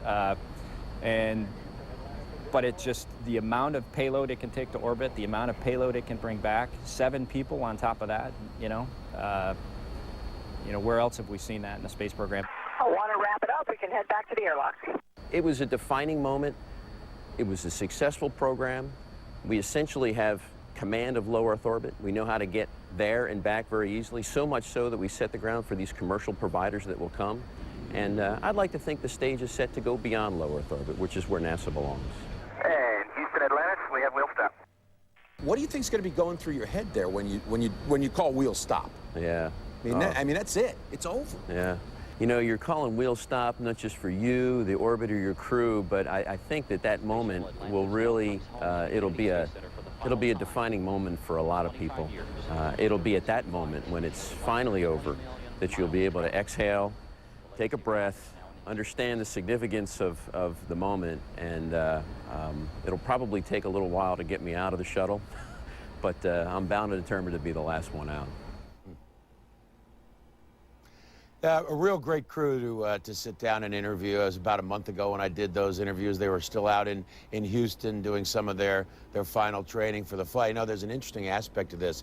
The reason they're only flying 4 people as opposed to the usual 7 is that there's no backup shuttle to go up and rescue them if some problem happened. So if an emergency were declared and they got to the space station, it would take a year to get the 4 of them down, 1 every 3 months on a Russian Soyuz rocket. So that's why NASA's only flying 4 on this flight, because there wouldn't be enough consumables on board the space station to last a year and feed and air and everything else for an entire crew of 7 astronauts. So that's why only 4 on this mission. It's a lucky four indeed, but of course I'm sure you've been asked this question quite a lot, especially when they announced that the ending of this of the NASA program. I guess what happens then to space exploration and the advancement of technology when it comes to the United States? There's always been such a race when it comes to space exploration and development, but globally, I should say. What happens then to the American part in all of this? Well, that's a real good question, and it's a real concern. The concern is that the United States still does not have a clear vision of where it's going. A lot of the critics say they want to go to an asteroid or to Mars on a next big adventure, as they say, but they don't even have the vehicle built yet to take astronauts there. And the concern is the United States will get left behind, and countries, particularly China, whose space program is going gangbusters right now, it'll be the Chinese that make that next great adventure in space. And a lot of critics have said maybe that's not such a bad thing, because like when Sputnik happened 50 years ago, that's when the United States reacted. And maybe if another country takes some bold leap forward in the future, then the United States will suddenly say, gee, we can't be left behind. But right now, it's definitely a genuine concern. Yes, that proverbial lighting of the fire. But in terms of NASA employees, in terms of, I guess, the industry in itself, what happens to all the jobs that had been there that could very well be gone? Yeah, you know, and I was talking to some NASA folks just the other night about it, and the big concern is you have all of this talent, all of this, you know, human talent and infrastructure, the brain power, that when this program is over, you're losing 7,000 people right here alone at the Kennedy Space Center, and all of that brain power is going to be dispersed. And then when you do really start up something new, basically you've got to start from scratch, reassembling all of that great talent in order to do the next great adventure. So that too is definitely part of the concern and worry around here. And the interesting thing about the United States, and one thing I noticed when I lived there for a few years, it is such a patriotic country. Americans are very patriotic and nationalistic. What has this done to, I mean, is there a real sense of sadness over the ending of this? Well, you know, you wonder about that. You really do. Certainly around here and around the Space Coast. I had one astronaut say to me, he said, you know what? What's going to happen is that down the road, everybody's going to say, what did we lose? Why did we let this go? Be it the shuttle or be it, you know, America's leadership in space. And it'll be at that point that everybody will look back and there'll be a nostalgia for the shuttle. There'll be a nostalgia for what was a terrific space program.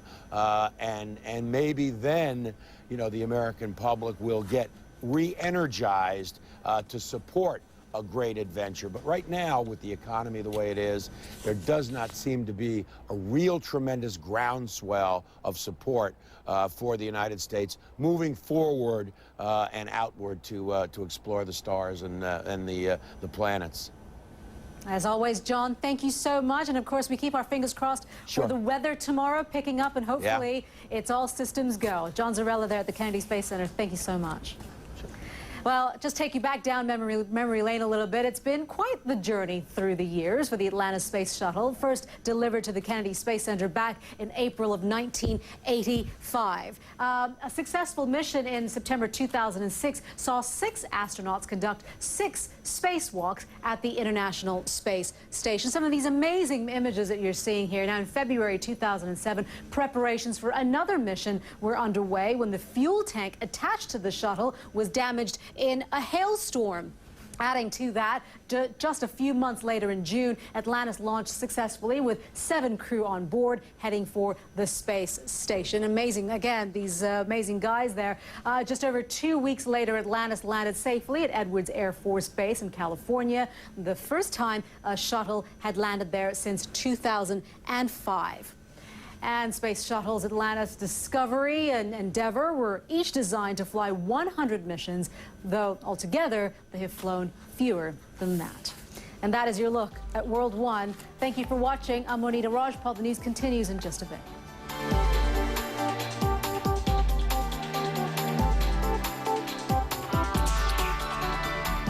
U.S. state of Florida, where weather permitting, the last shuttle of NASA's space program is due to lift off this Friday morning. Now, John Zarella joins us live from the Kennedy Space Center with more. John. Hey, Christy, you're absolutely right. It's, it's not only cloudy now, it's actually raining a little bit here as we speak, a little drizzle coming down. So today certainly would not have been a good day to get the shuttle Atlantis off the ground. And tomorrow, launch day, is not looking any better, probably just as bad, if not worse, than the weather we're seeing right now. It's cloudy all around us. But the weekend looks a little bit more promising if they can't get off the ground tomorrow. Saturday and Sunday both look like better opportunities to get Atlantis in the air. And about a month ago, I had an opportunity to sit down in Houston with the crew flying the vehicle, a crew that has become known as the Final Four. Thanks for coming. Beautiful shuttle, beautiful day. You guys are going to be the last shuttle flight. What's going through your mind? You're going, oh, man. Why me, or is it like this? Kind of like being at Disneyland late at night and thinking, okay, am I going to get to the front of the line before the ride closes, or am I going to actually get to get cut off at the very end? So when we finally got assigned to the flights, like, wow, you kind of squeaked by, and then to realize that this, probably will be the last space shuttle mission ever was, it really felt like an honor to be a part of it. We want to make sure we get the job done, and when the job is done, we can look back and reflect and think about where the place in history lied for this final shuttle flight. The crew getting their last looks at the space station complex. We've got more transfer and logistics supplies to send to station than we ever had on any other mission. We're very, very busy in training. It's a very challenging mission. You represent thousands of workers for 30 years who have poured their, heart and soul into these vehicles. That's exactly right. And you guys are representing them on this final flight. It is, and I think that's where I feel the most pressure, to be able to represent them the way they deserve to be represented and finish out the program on a high note with a successful mission, and then be able to thank them all afterwards, ideally. Would you say the shuttle program then has been a success? I think at times it is the, I hate to use the cliche, but it sometimes has been the Rodney Dangerfield of this space program over the years. But it's just the amount of payload it can take to orbit, the amount of payload it can bring back, 7 people on top of that, where else have we seen that in a space program? I was talking to Commander Ferguson back there, when I did those interviews a month or so ago out in Houston, and he told me that he was bound and determined to be the last person off the space shuttle when they call wheels stop out here at the end of the mission at the just a couple miles from here when they finally come back. Christy? That would be a very interesting dynamic to witness between the astronauts jostling at the exits there. John Zarella joining us live. Thank you so much, John. Now, watching the forecast there in Florida very carefully for us is our very own Mari Ramos. She joins us now from the World Weather Center. Mari. Hey, very close indeed. I can't believe it's raining this morning. We'll let it rain all at once today, right? We want that rain to go away tomorrow, but unfortunately, we're expecting a similar situation as we head through the day tomorrow. This is from the latest weather briefing from NASA, from the 45th Air Squadron. They're saying Friday, there's a 70% chance, Christy, that weather will not be good. That weather could prohibit the launch of the space shuttle. On Saturday, it gets a little bit better, but that's still about 60%. And it turns even better, that should say Sunday, by the way, on Sunday, where there's a 40% chance that this may actually happen. The reason is because we have a tropical wave that's moving through here. Normally, you'd expect your thunderstorms, kind of sporadic during the afternoon hours. But once we have a tropical wave like this, even though it's relatively weak, we begin to see a little bit more in the way of thunderstorms and more in the way of cloud cover. And you wake up to a cloudy day like the one that John is seeing right now at the Kennedy Space Center. So by launch time, this is the forecast. And you can see that's where the Kennedy Space Center is. I'm going to go ahead and move out of the way. This is a forecast simulation here of the rain showers that are expected to be in the area. So you can see there's a lot of activity even close by. Scattered thunderstorms still in the forecast. Temperature at launch time about 28 degrees. That shouldn't be a concern. Some of the things that they're looking for that they don't want to have. Temperature won't be an issue. Wind will not be an issue. Precipitation could be an issue because they don't like to have any kind of rain, not just at the launch pad, but in the flight path. So that's a concern. And there can't be any lightning at least 30 minutes before the launch, and no cumulus clouds, those white puffy ones that get really tall, because those tend to have a lot of lightning in them. So there's a lot of stuff going on here. And of course, I'm going to be there. So join me on Twitter at Mari Ramos CNN. You guys know how to find me. We'll be sending pictures and we'll be talking. So join the fun.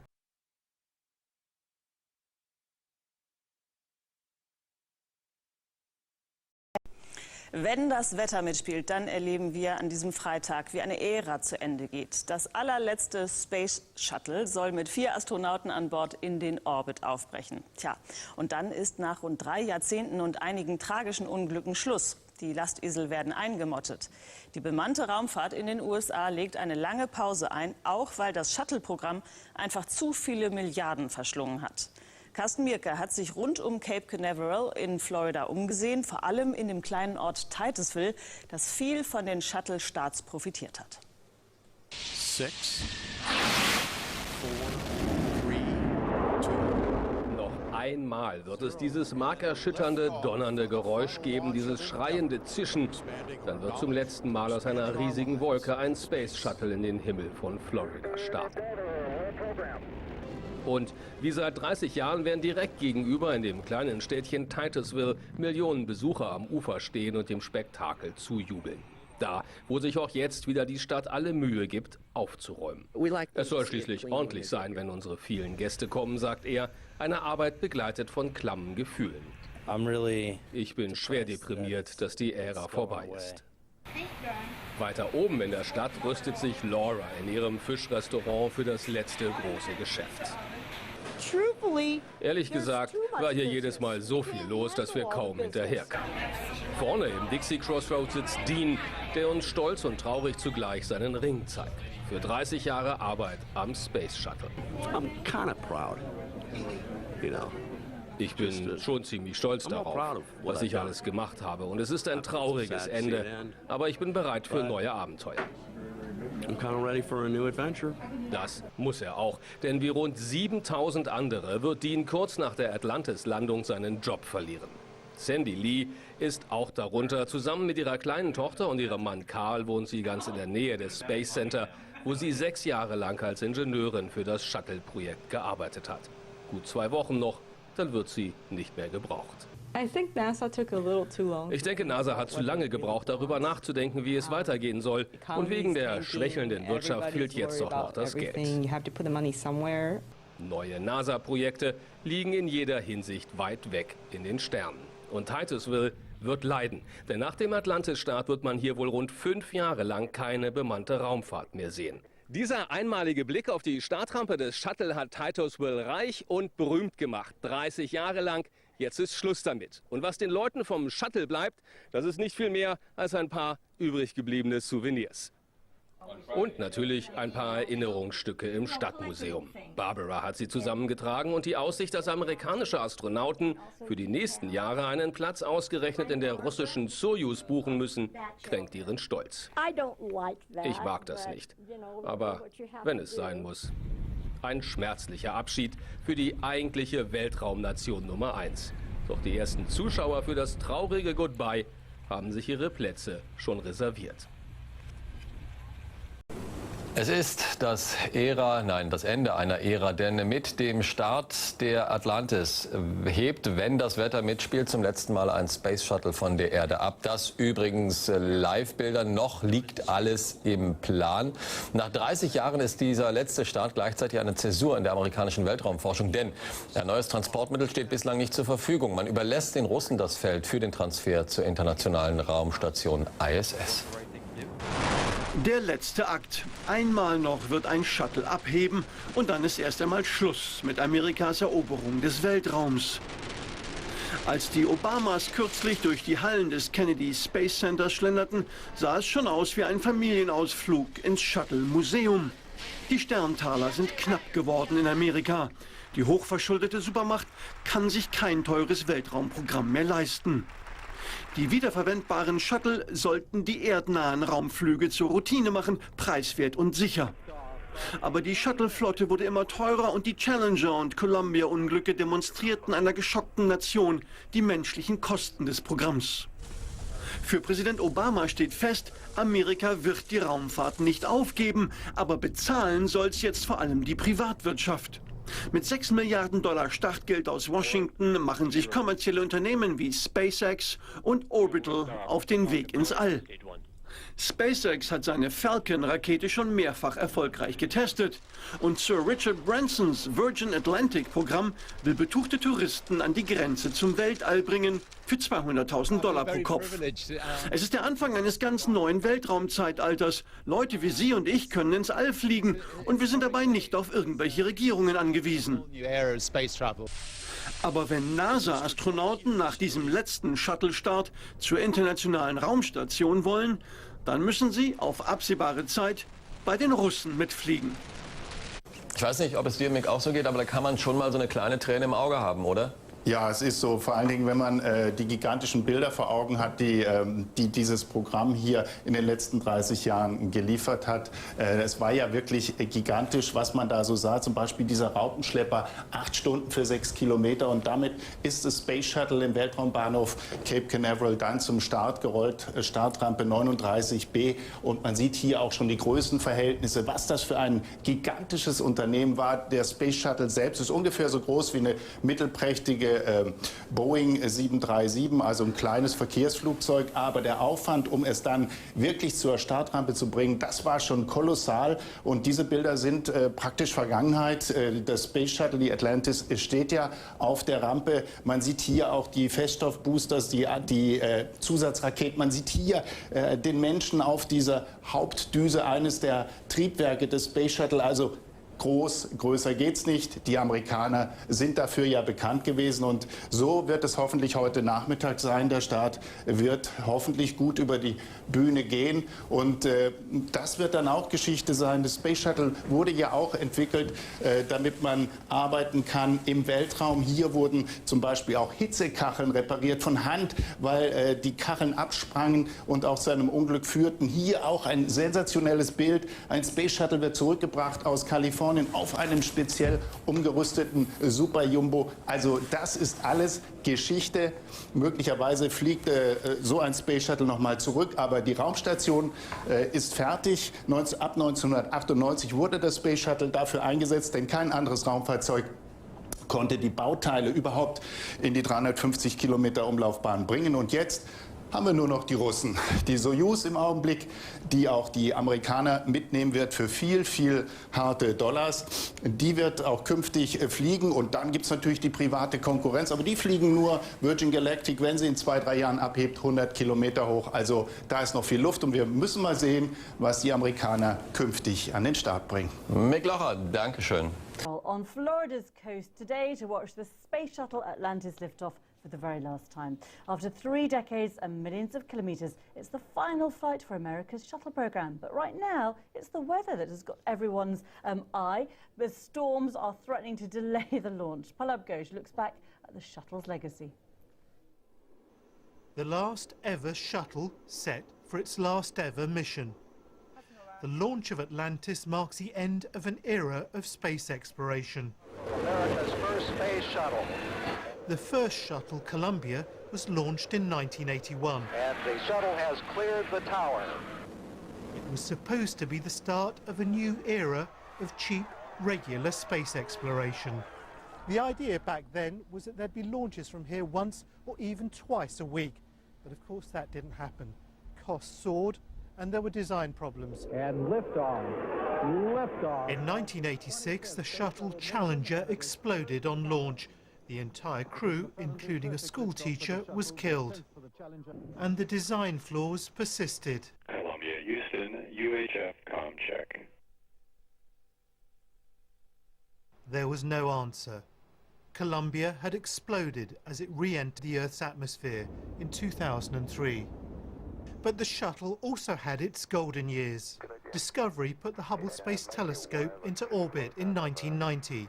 Opening the eyes of the world to the wonders of the universe. And the fleet of shuttles helped build the International Space Station. That wasn't enough, though.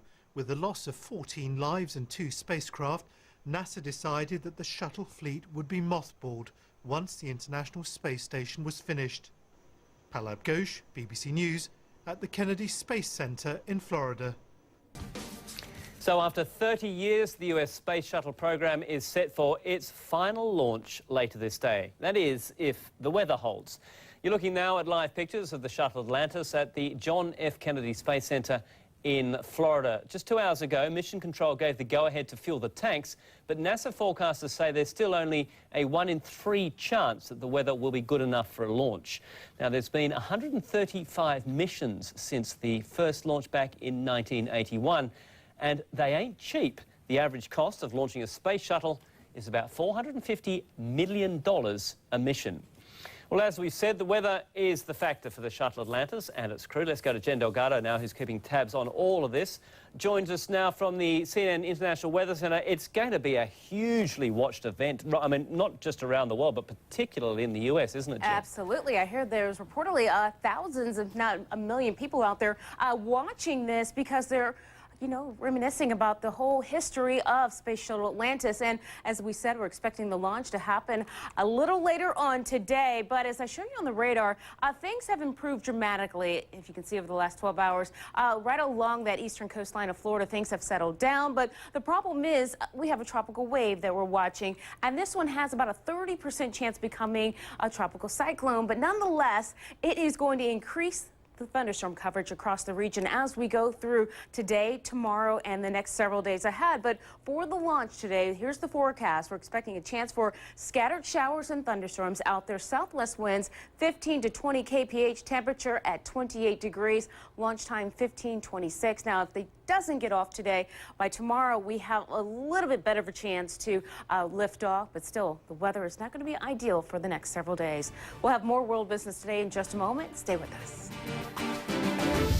NASA tells us that right at this moment, Space Shuttle Atlantis is fueled up. Astronauts are getting their final medical checks, the final launch for Atlantis, and the beginning of the end of the shuttle era set for 11:26 a.m. this morning. This is it, guys, after 30 years. But you know how these things go. Bad weather could turn today into a big tease. We're hoping not, but maybe.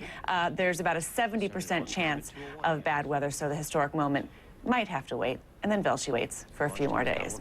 Let's talk about the jobs report due in about 5 from Atlanta. Good morning. Wow, it's 5:07 in the east, and we're all watching Atlantis and whether there'll be a takeoff today. Absolutely. Yeah, I'm trying to get my mind around that while watching the story you just did. I mean, when that guy left carrying the Picasso, looked like a first grader carrying a brand new trapper keeper. You know, just nonchalantly walking down the sidewalk. Crazy stuff. I know. Tell me about flight delays. Well, flight delays look like it's going to be pretty interesting. It doesn't matter if you happen to be behind the bulkhead, sitting in first, and coach. You're going to have some delays in places like Miami, Tampa, Atlanta. Thunderstorms going to be popping up. Same deal in New York metros. DC metros, it looks like late afternoon thunderstorms might keep you on the tarmac for about an hour.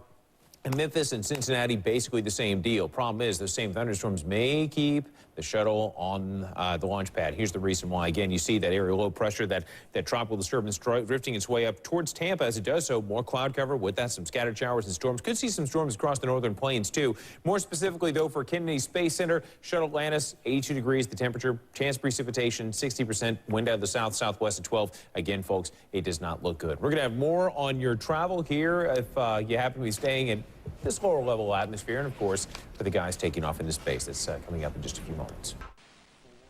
Mit der Atlantis soll heute zum letzten Mal ein Space Shuttle der NASA ins All starten. Die Vorbereitungen sind in vollem Gange, allerdings könnte das Wetter den 4 Astronauten den Start noch verhageln.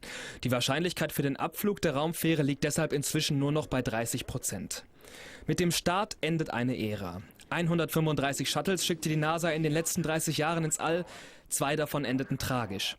Die Challenger stürzte 1986 ab, die Columbia 2003. Das Ende der staatlichen US-Raumfahrt bedauern einige Fans schon jetzt. Warum muss es schon enden? Sie sind doch noch nicht bereit für etwas anderes. Warum gibt es nicht weitere Missionen? Die NASA hat darauf eine einfache Antwort. Die Raumschiffe sind zu alt und zu teuer. Stattdessen möchte sie demnächst mit privaten Raumfahrtunternehmen zur ISS fliegen. Das kann allerdings noch ein paar Jahre dauern und bis es soweit ist, werden die Russen wohl mit ihren Sojus-Kapseln einspringen müssen. Sie haben in der Zwischenzeit fast ein Raumfahrtmonopol. Okay, let me show you some live pictures as NASA gets ready to launch the final mission of the U.S. Space Shuttle program. Engineers are pumping liquid hydrogen and liquid oxygen into Atlantis' external fuel tanks. Preparations for a launch in less than 9 hours from now are underway, despite a strong chance of unfavorable weather. Now, thunderstorms could mean the launch is delayed.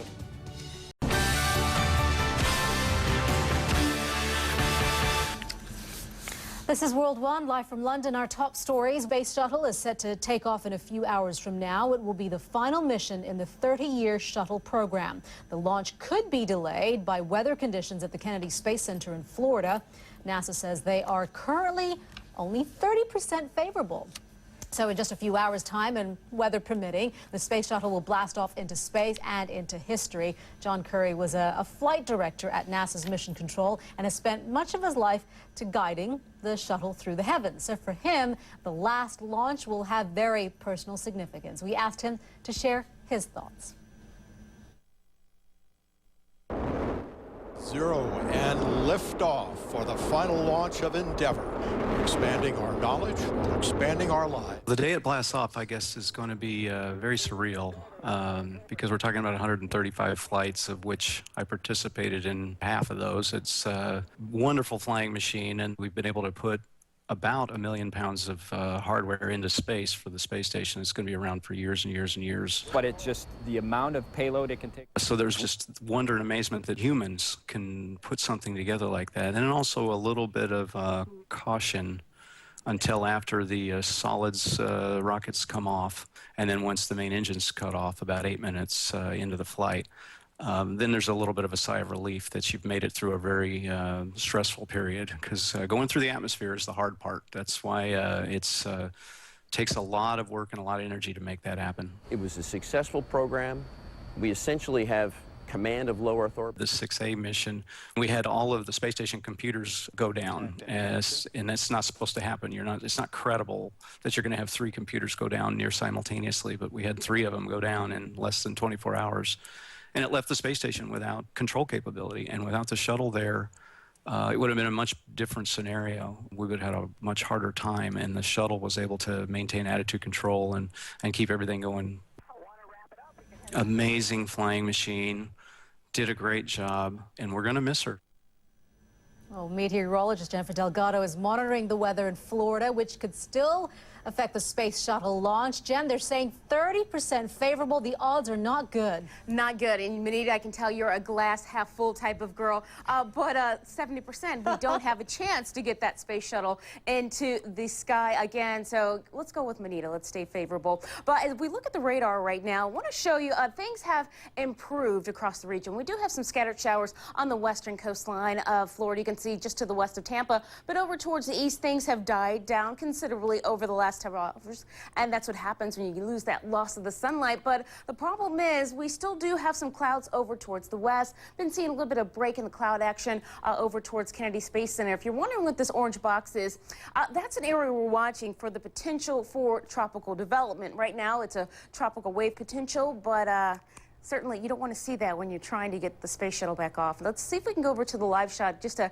give you an idea. Maybe you can look and see for yourself how those clouds are breaking up a bit. The countdown in just a couple hours. Hopefully we'll get things off, but here's the forecast for you. The reality is a chance for a few scattered storms out there. Southwest winds 15 to 20 kph and a temperature right around 28 degrees at 1526 GMTs. From Launch Complex 39 at the Kennedy Space Center in Florida, this is Shuttle Launch Control at T-minus 3 hours and holding. We have approximately 1 hour and 45 seconds remaining in this planned built-in hold, and we're now in the final 5 hours of the countdown for the launch of the last flight of the Space Shuttle program and Space Shuttle Atlantis on STS-135. The countdown is being controlled from Fire Room 4 at the Launch Control Center, and we're on schedule for a liftoff targeted for 11:26 a.m. This is the 135th launch of the Space Shuttle program, the 33rd launch of Space Shuttle Atlantis, its 12th to the International Space Station, and overall the 37th flight to the International Space Station by the Space Shuttle. This is currently planned as a 12-day mission that would have the landing at Kennedy Space Center occurring on July 20th.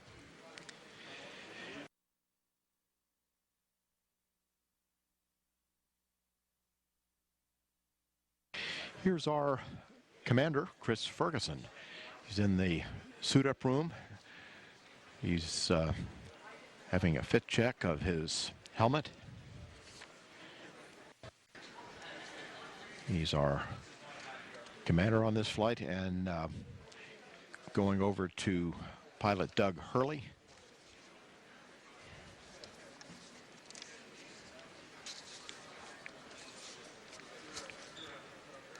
This is his second trip into space.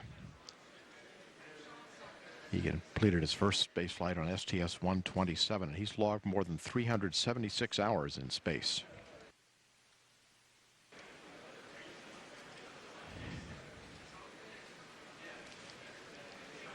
And here is Mission Specialist number 1, Sandy Magnus. This is her third space flight. She spent more than 4 months in space aboard the International Space Station. She flew on STS-112, logged 11 days in space, and then 4.5 months after being on board the space station as a member of the Expedition 18 crew.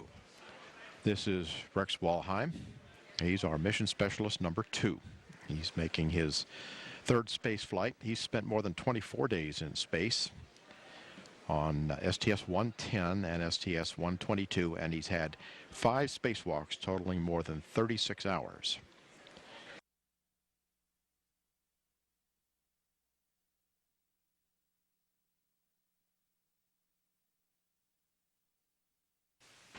And here they come.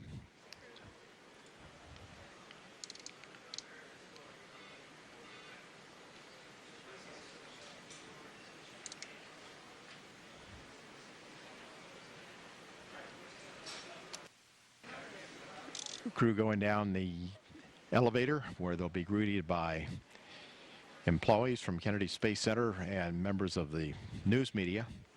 This is the same elevator that's been used by the astronauts ever since Apollo.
And there they go, escorted by NASA security. There'll also be a helicopter flying overhead.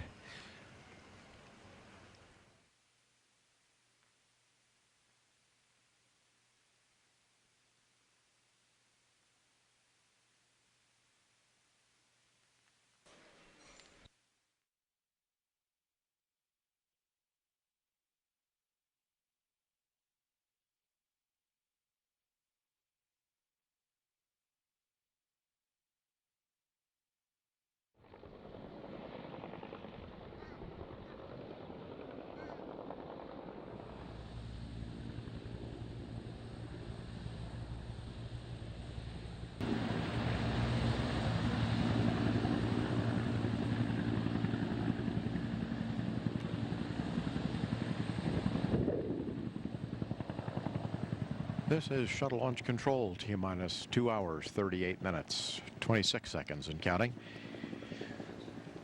The Astrovan is now on the pad surface. The crew will be disembarking, and in just about 5 minutes they'll be headed up to the White Room to begin boarding. Our commander, as is customary, will be first aboard.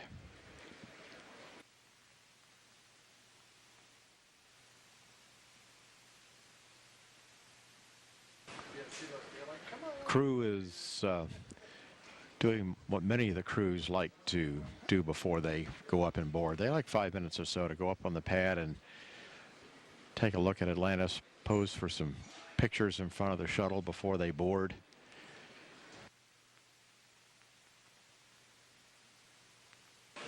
And then head over for the elevator.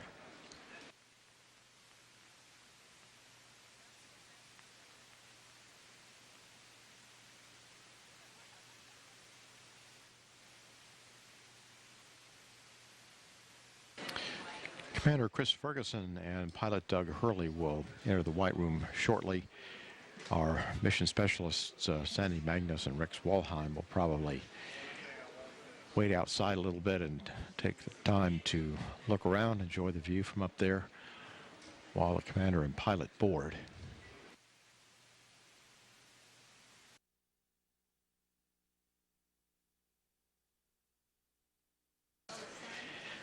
The flight crew is now in the White Room of the Orbiter Access Arm. Members of the closeout crew are in the white coveralls, and the astronauts, of course, are in the orange pressure suits. The closeout crew will be assisting the astronauts with their helmets and other equipment as they enter the orbiter. And the closeout crew is scheduled to seal the orbiter access hatch at 6:56 a.m., but this can be done up to an hour later if that's really necessary.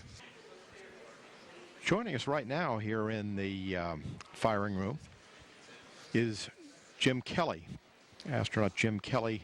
He was selected by NASA to become a NASA astronaut in 1996, and he was pilot on STS-102 in 2001 and STS-14 in 2005.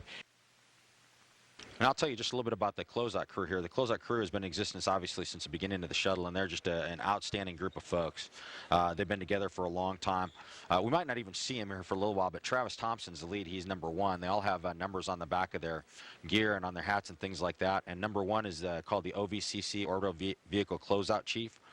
He's been the crew lead, has 28 years on this team. This is an incredibly experienced and dedicated team that gets the people on the orbiter, and Travis is in charge of the whole thing. And not only is he in charge of this one, but he's in charge of the whole closeout crew.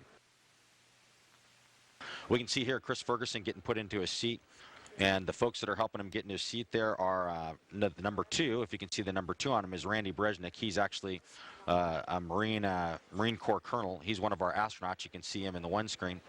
And Randy is actually getting on there to help out with the communications checks and all those kind of things. But the guy running the operation is Drew Billingsley, who's number three. And you can see him kind of climbing all over there. And this looks like Doug Hurley. Yes, it'd be Doug Hurley going in, Marine Colonel. He is flying as a pilot on this flight. This is his second flight, flew a few years ago on 127. And he's being helped there. You can see the guys out in the White Room to get everybody ready to go. Number four there is Renee Arians. He's another longtime member. And by the way, all the guys that we've talked about so far are USA employees.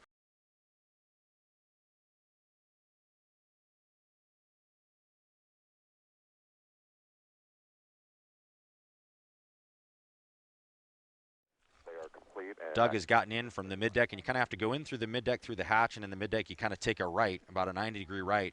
You have to go through the ladder access, which normally when you're vertical you'd be climbing the ladder. In this case you're going right, and then you actually crawl on the aft panels, and you can see that Randy's actually standing on the aft panels there as he gets folks ready to get in the vehicle. So we've got things down there that protect the aft panels, certain place where you can stand. Like you notice, for instance, Randy's not standing on the switches. We can't stand there. And this is Sandy Magnus. She's our mission specialist number one. So when she gets in, I think she's going to be on the flight deck in the aft right seat.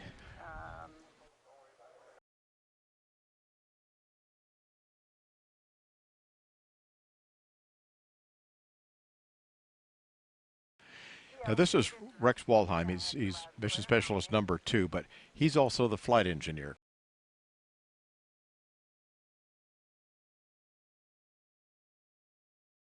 We do the first comm check with the visor open, so it's just to check the communication system. After that, we'll go ahead and close the visor and make sure the communications work with the visor down, that nothing gets upset by there. There's no comm cable that's stuck in the visor or anything like that. So we do a comm check with NTD and then with Houston.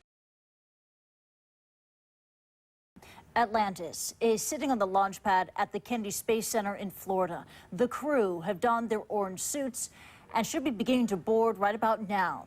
Now, the 12-day mission led by Commander Chris Ferguson will carry supplies and spare parts for the International Space Station. And NASA says that at this point, there is a 1 in 3 chance that Atlantis will blast off this Friday. You're looking at live pictures there from Florida, the astronauts getting into the shuttle, preparing for takeoff. Now, stormy weather is threatening to delay today's launch. NASA says Atlantis narrowly escaped damage from 2 lightning strikes on Thursday. Karen McGinnis is standing by for us at the World Weather Center. Karen. Well, it does look about a 70% chance no-go, but the folks at NASA say we've got a 30% chance we will go. Going to show you the radar imagery over the past 12 hours. They take extreme precautionary methods and requirements as far as weather is concerned right around the Cape. This over the past hours, this is the latest imagery. We're not seeing any showers, but showers are not the critical thing. Essentially, for this particular launch, the parameters that they're looking at is the cloud deck. How low is the visibility? They want to know that they can get off the launch pad successfully, meaning they don't want thunderstorms around this region, so there can't be lightning strikes within the vicinity. Well, the temperature, 24 degrees. We've got variably cloudy skies, not all sunshine, but a mixture of sun and clouds. Wind coming up from the south around 13 kilometers. So the wind is well within the parameters. Visibility is about 16 kilometers. Well, it looks like over the next several days we have improving chances for the launch of the space shuttle. 70% chance of showers at launch time coming up for this Friday. For Saturday, 60% chance and a 50-50 chance on Sunday. Here's kind of the key reason why we've seen this unsettled weather situation right around the Cape. We have a rather elongated area of low pressure. A lot of that energy on the western edge of this elongated trough or tropical wave is mostly towards the west. Here you see Kennedy Space Center right here. So there is a cloud deck that is going to limit them, at least at this point. But over the next few hours of forecast launch, as we look into Saturday, still some cloud cover expected around here, and only about a 20% chance of storm. So it looks like even though the percentages are not on the side for the launch of the shuttle, actually I took a look at some of the latest images coming from the launch site. The cloud deck not so thick, Christy, doesn't look like any thunderstorms, a wind within the parameters, and certainly the temperature is good for launch too. So we just have to hold our breath for now. Back to you. All right, Karen McGinnis, thank you so much for that. Now, the launch of Atlantis, it marks the end of an era. The Space Shuttle program, yes, it's an American initiative, but it has global appeal. And for millions of people around the world, the shuttle has represented the next phase of space travel. For a start, the shuttle is the world's first reusable spacecraft. Now, after each mission, the orbiter and rocket boosters are refurbished for later use, reducing some costs and allowing shorter turnaround time between launches. The shuttle has been referred to as a sort of space truck carrying cosmic cargo. It has carried supplies and parts for the expansion of the International Space Station and to repair the Hubble telescope. And if you're in need of more proof as to how inspirational the shuttle program has been, check this out. Now, this is not a U.S. shuttle, but as you can see, it's very similar. This is the Russian version. It's known as the Shuttle Buran. That program has been shuttered. But now the U.S. will have to rely on this, the Russian Soyuz rockets, to take their astronauts into orbit, because as the space shuttle program ends, there is still no replacement for it in sight. Now, a shuttle takeoff is quite a spectacle. You have hundreds of thousands of space fans. They have traveled to Florida to watch Atlantis blast off. And many have headed to towns like Titusville or Cocoa Beach, which flank the Kennedy Space Center to soak up the atmosphere at very close quarters. And Titusville is where we will find our very own astro enthusiast. Mara Ramos has taken her family down to Cape Canaveral for the launch, and she joins us now on the phone. And Mara, you were there with scores of other shuttle fans. Describe the atmosphere. Sure, Christy, there are literally thousands and thousands and thousands of people here at the Kennedy Space Center. It's almost like a party. People are very excited, just the anticipation. You could feel the anticipation. Everyone is very calm. You know, they have their lawn chairs, they have their sheets to lay on the lawn, and just kind of waiting. And we got here about 3 o'clock this morning, and there were already people here. We were by no means the first ones to arrive, and it's really fascinating to see so many people waiting. There are huge screens that have been set up all around the Kennedy Space Center Visitors Complex where we can follow what is happening with the astronauts. For example, right now we can see that they are getting on board the shuttle. We can see them strapping into their seats. They're explaining everything that's happening, so you really feel like you're part of it. You know, Mara, you and your family, you got there at 3 a.m. local time. That's more than 8 hours ahead of launch. But you mentioned there are thousands and thousands of people there. So did you manage to get a good viewing spot? What is it like where you are? You know what? We got a great viewing spot. We ended up going a little bit farther away from where the screens have been set up. And we got almost like a little hill, like a little knoll that faces the area where the space shuttle is going to take off.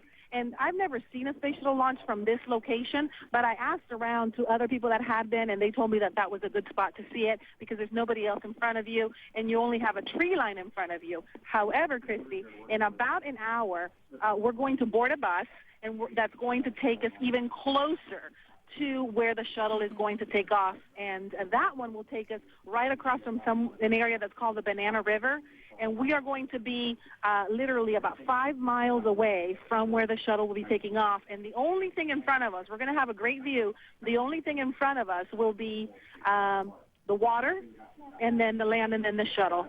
And I got to say one more thing, Christy, right now. Something amazing just happened. The sun came out. Oh, that is so great to hear.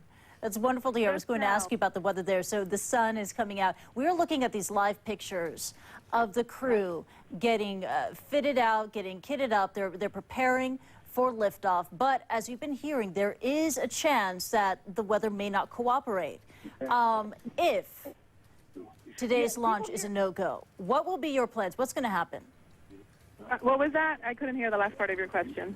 I'm sorry. If today's launch does not happen, what will you and all the other space fans there, what are your plans? What do you plan to do? Well, you know, I think people that are here, we all understand that there's a lot of things that can happen that could be a reason to scrub a launch. There could be mechanical trouble. The weather is one of those huge things that is monitored very, very closely. So I think people here understand when you get your tickets to come here, you know that there could be changes. They tell you over and over that there could be changes. And the tickets themselves are actually good for their mission specific. In other words, they're good for STS-135. So whether it launches today, if they scrub it today and they're going to try tomorrow, our tickets are good for tomorrow. We get to come back, or the next day, or even on Monday. So in that sense, you get to come back until it launches. It's for that particular mission. So that's pretty important. And so one of the things that the mission managers had said is that all they need is an opening. They just need a hole in the clouds and no precipitation in the flight path. And if they can get that, even with that very small 30% chance, they say, you know what, we can see a space shuttle launch today. So we're hoping. Well, let's hope that they get that opening at 11:26 a.m. Eastern Time as planned. Mara Ramos joining us on the line, one of the many thousands and thousands of well-wishers, space shuttle fans there to witness this historic event. Thank you, Mari. Now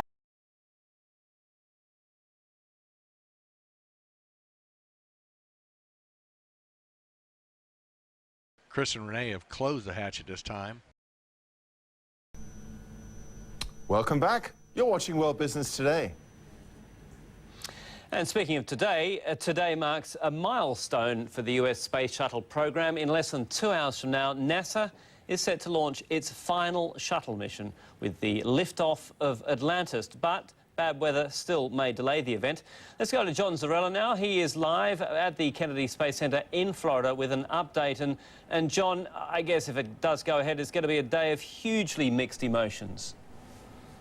Yeah, no question about it, Andrew. And I think, this is going to be a real-time call for NASA. They're not going to be able to make a decision as to whether they're going to fly until probably the last minutes before the scheduled liftoff. So we're all going to just sort of be waiting here on pins and needles, as they say, see if they actually get this last flight off the ground. The astronauts are all on board, and they are ready to go. So the question, of course, now is, will the weather cooperate? And that is the big issue. NASA still has about a 30% chance that Atlantis will get off the ground. But what they're waiting for is just a hole in the clouds. That's all they need. I remember back in 1988, the first flight after the Challenger accident, it was cloudy just like this. And then within minutes of the scheduled launch time, the sky virtually opened up, and they were able to get off the ground, and then it got cloudy again 30 minutes later. So there is still a chance. If they don't go today, it's very likely they will not try tomorrow, but more than likely they will try again on Sunday. Andrew? What's the feeling like inside NASA? What are the people who've seen this project through feeling at the moment, do you think, John?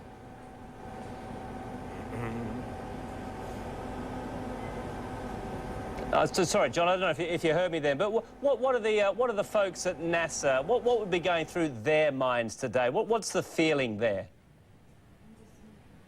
Okay, it looks like we've lost John. We'll try and get him back, but no doubt we will cover this event when it happens. Stay with us live here at CNN to watch this momentous occasion. The final liftoff of the Space Shuttle and the Space Shuttle program, Atlantis, expected to lift off 2 hours from now, weather depending. It'll hit speeds of about 17,000 miles an hour. It'll circle the globe, orbit the globe some 200 times before finally coming back to Earth to end a 30-year program, the Space Shuttle program. Certainly a momentous event. Felicia. Quite remarkable indeed, but then let's see if we can take a look into a little bit of the future and see if whether or not that bad weather is going to play a role. Karen McGinnis joins us from the International Weather Center with that. And Karen, I know last night things didn't look so great. What's the forecast now? It's pretty much the same, but as John had mentioned in an earlier hit, that we are going to take it almost minute by minute. We're looking at a little bit of a cloud deck there. They do need an opening, as he mentioned, and at times when we were watching the live feed out of the space shuttle as the astronauts were gearing up, they were actually, some of them were blocking the sun from their eyes. So yes, we occasionally do see that. Here they're still making preparations for the launch, which will hopefully go in just about 2 hours and 20 or 1 hour, 2 hours and 20 minutes from now. And the astronauts are inside and they are preparing and doing their checklist before hopefully the launch does take place. Now, here are some of the ingredients that are happening. We do have an elongated trough of low pressure, and this has moved across the southern portion of the Florida Peninsula. Here's some of that moisture which is coming up from the south, and it is indeed, for the most part, pretty spotty. There's a little bit of a break there, and we start to see about 12 hours ago a little thin layer of showers. None of these are heavy downpours, certainly not like we saw yesterday with the lightning strike near the pad. All right, today they're saying 70% chance it won't go. But the people at NASA will say that's a 30% chance we will go. 30% chance is pretty good. And as John mentioned also earlier, sometimes the clouds roll in and then they roll out. That gives them the opportunity. In this particular situation, we're watching for the cloud deck. The chance of thunderstorms and winds could be a minor factor, but it'll be the cloud cover and chance of thunderstorms that will be the critical criteria as far as whether this space shuttle will launch. And as I mentioned, it's sort of nowcasting rather than weather forecasting. We're going to see what happens as far as some of that moisture making its way up. Now, this is for Saturday. Looks a smidge better than it looks today, but all we need is just a break. Felicia, back to you. Karen, thanks so much. We'll see what happens in just a few hours' time. And as Andrew said, a lot of mixed emotions on this last flight. Charles? Well, governments no longer have the space race to themselves now that private companies are increasingly getting in on the act. As Ayesha Dergahi reports, it's not all about rockets and astronauts. All the world's a stage, and for decades, men and women have sought to explore and exploit what lies behind the scenes in space. From moonwalking to beaming information from satellites into our homes, offices and cars. We are all using space on a daily basis. You cannot live anymore without space systems. In Europe, we are putting much more priority on knowledge and services to the citizens than on exploration. But exploration is, I must say, the dream part of space activities. Space is big business. In the UK, the space industry already contributes about $12 billion to the economy. The UK launched its first space agency last year, and now it's sponsoring this year's space conference here in Coventry to reinforce the growing importance of the space sector. It employs about 23,000 people directly, and another 60,000 people are employed because the space industry exists. And that's, when we look at the 23,000, that's the core people whose jobs would not exist if it were not for satellites. But there's also the way which we don't count, how it's changed, for example, satellite broadcasting for television sports, for news reporting, for overseas broadcasting. It's created a whole new genre of people employed in the field, all using satellites. How we get the satellites up into space is a market that UK-based company Reaction Engines hopes to revolutionise, to lead the way in sustainable transportation with its Skylon spaceplane by 2020. The problem with current rockets is you throw most of it away when you get into space. What we're trying to do is to come up with a rocket which is reusable. So it's more cost-effective? Very much more cost-effective. Then do you envisage it being converted into a passenger version? I do believe that we're starting a new industry here, and in the future there will be future versions of this vehicle and people will build different vehicles to do different jobs. Reusability is also key for Virgin Galactic, Richard Branson's space venture. According to President and CEO George Whitesides, their space tourists pay $200,000 each instead of the current price in Russia of $50 million. People have been dreaming about this moment when private firms can sort of open up space and radically transform humanity's relationship with the cosmos, and that the next phase is to develop and innovate some of these new technologies, particularly like reusability. What we're trying to do is bring that reusability to the industry through things like Virgin Galactic, and then I think that there will be a lot of application of those technologies to other areas of space exploration and space travel. Business has reached a new stratosphere, whether it's a satellite or a space tourist beaming down at the curvature of the Earth. Ayesha Dergahi, CNN, Coventry, England.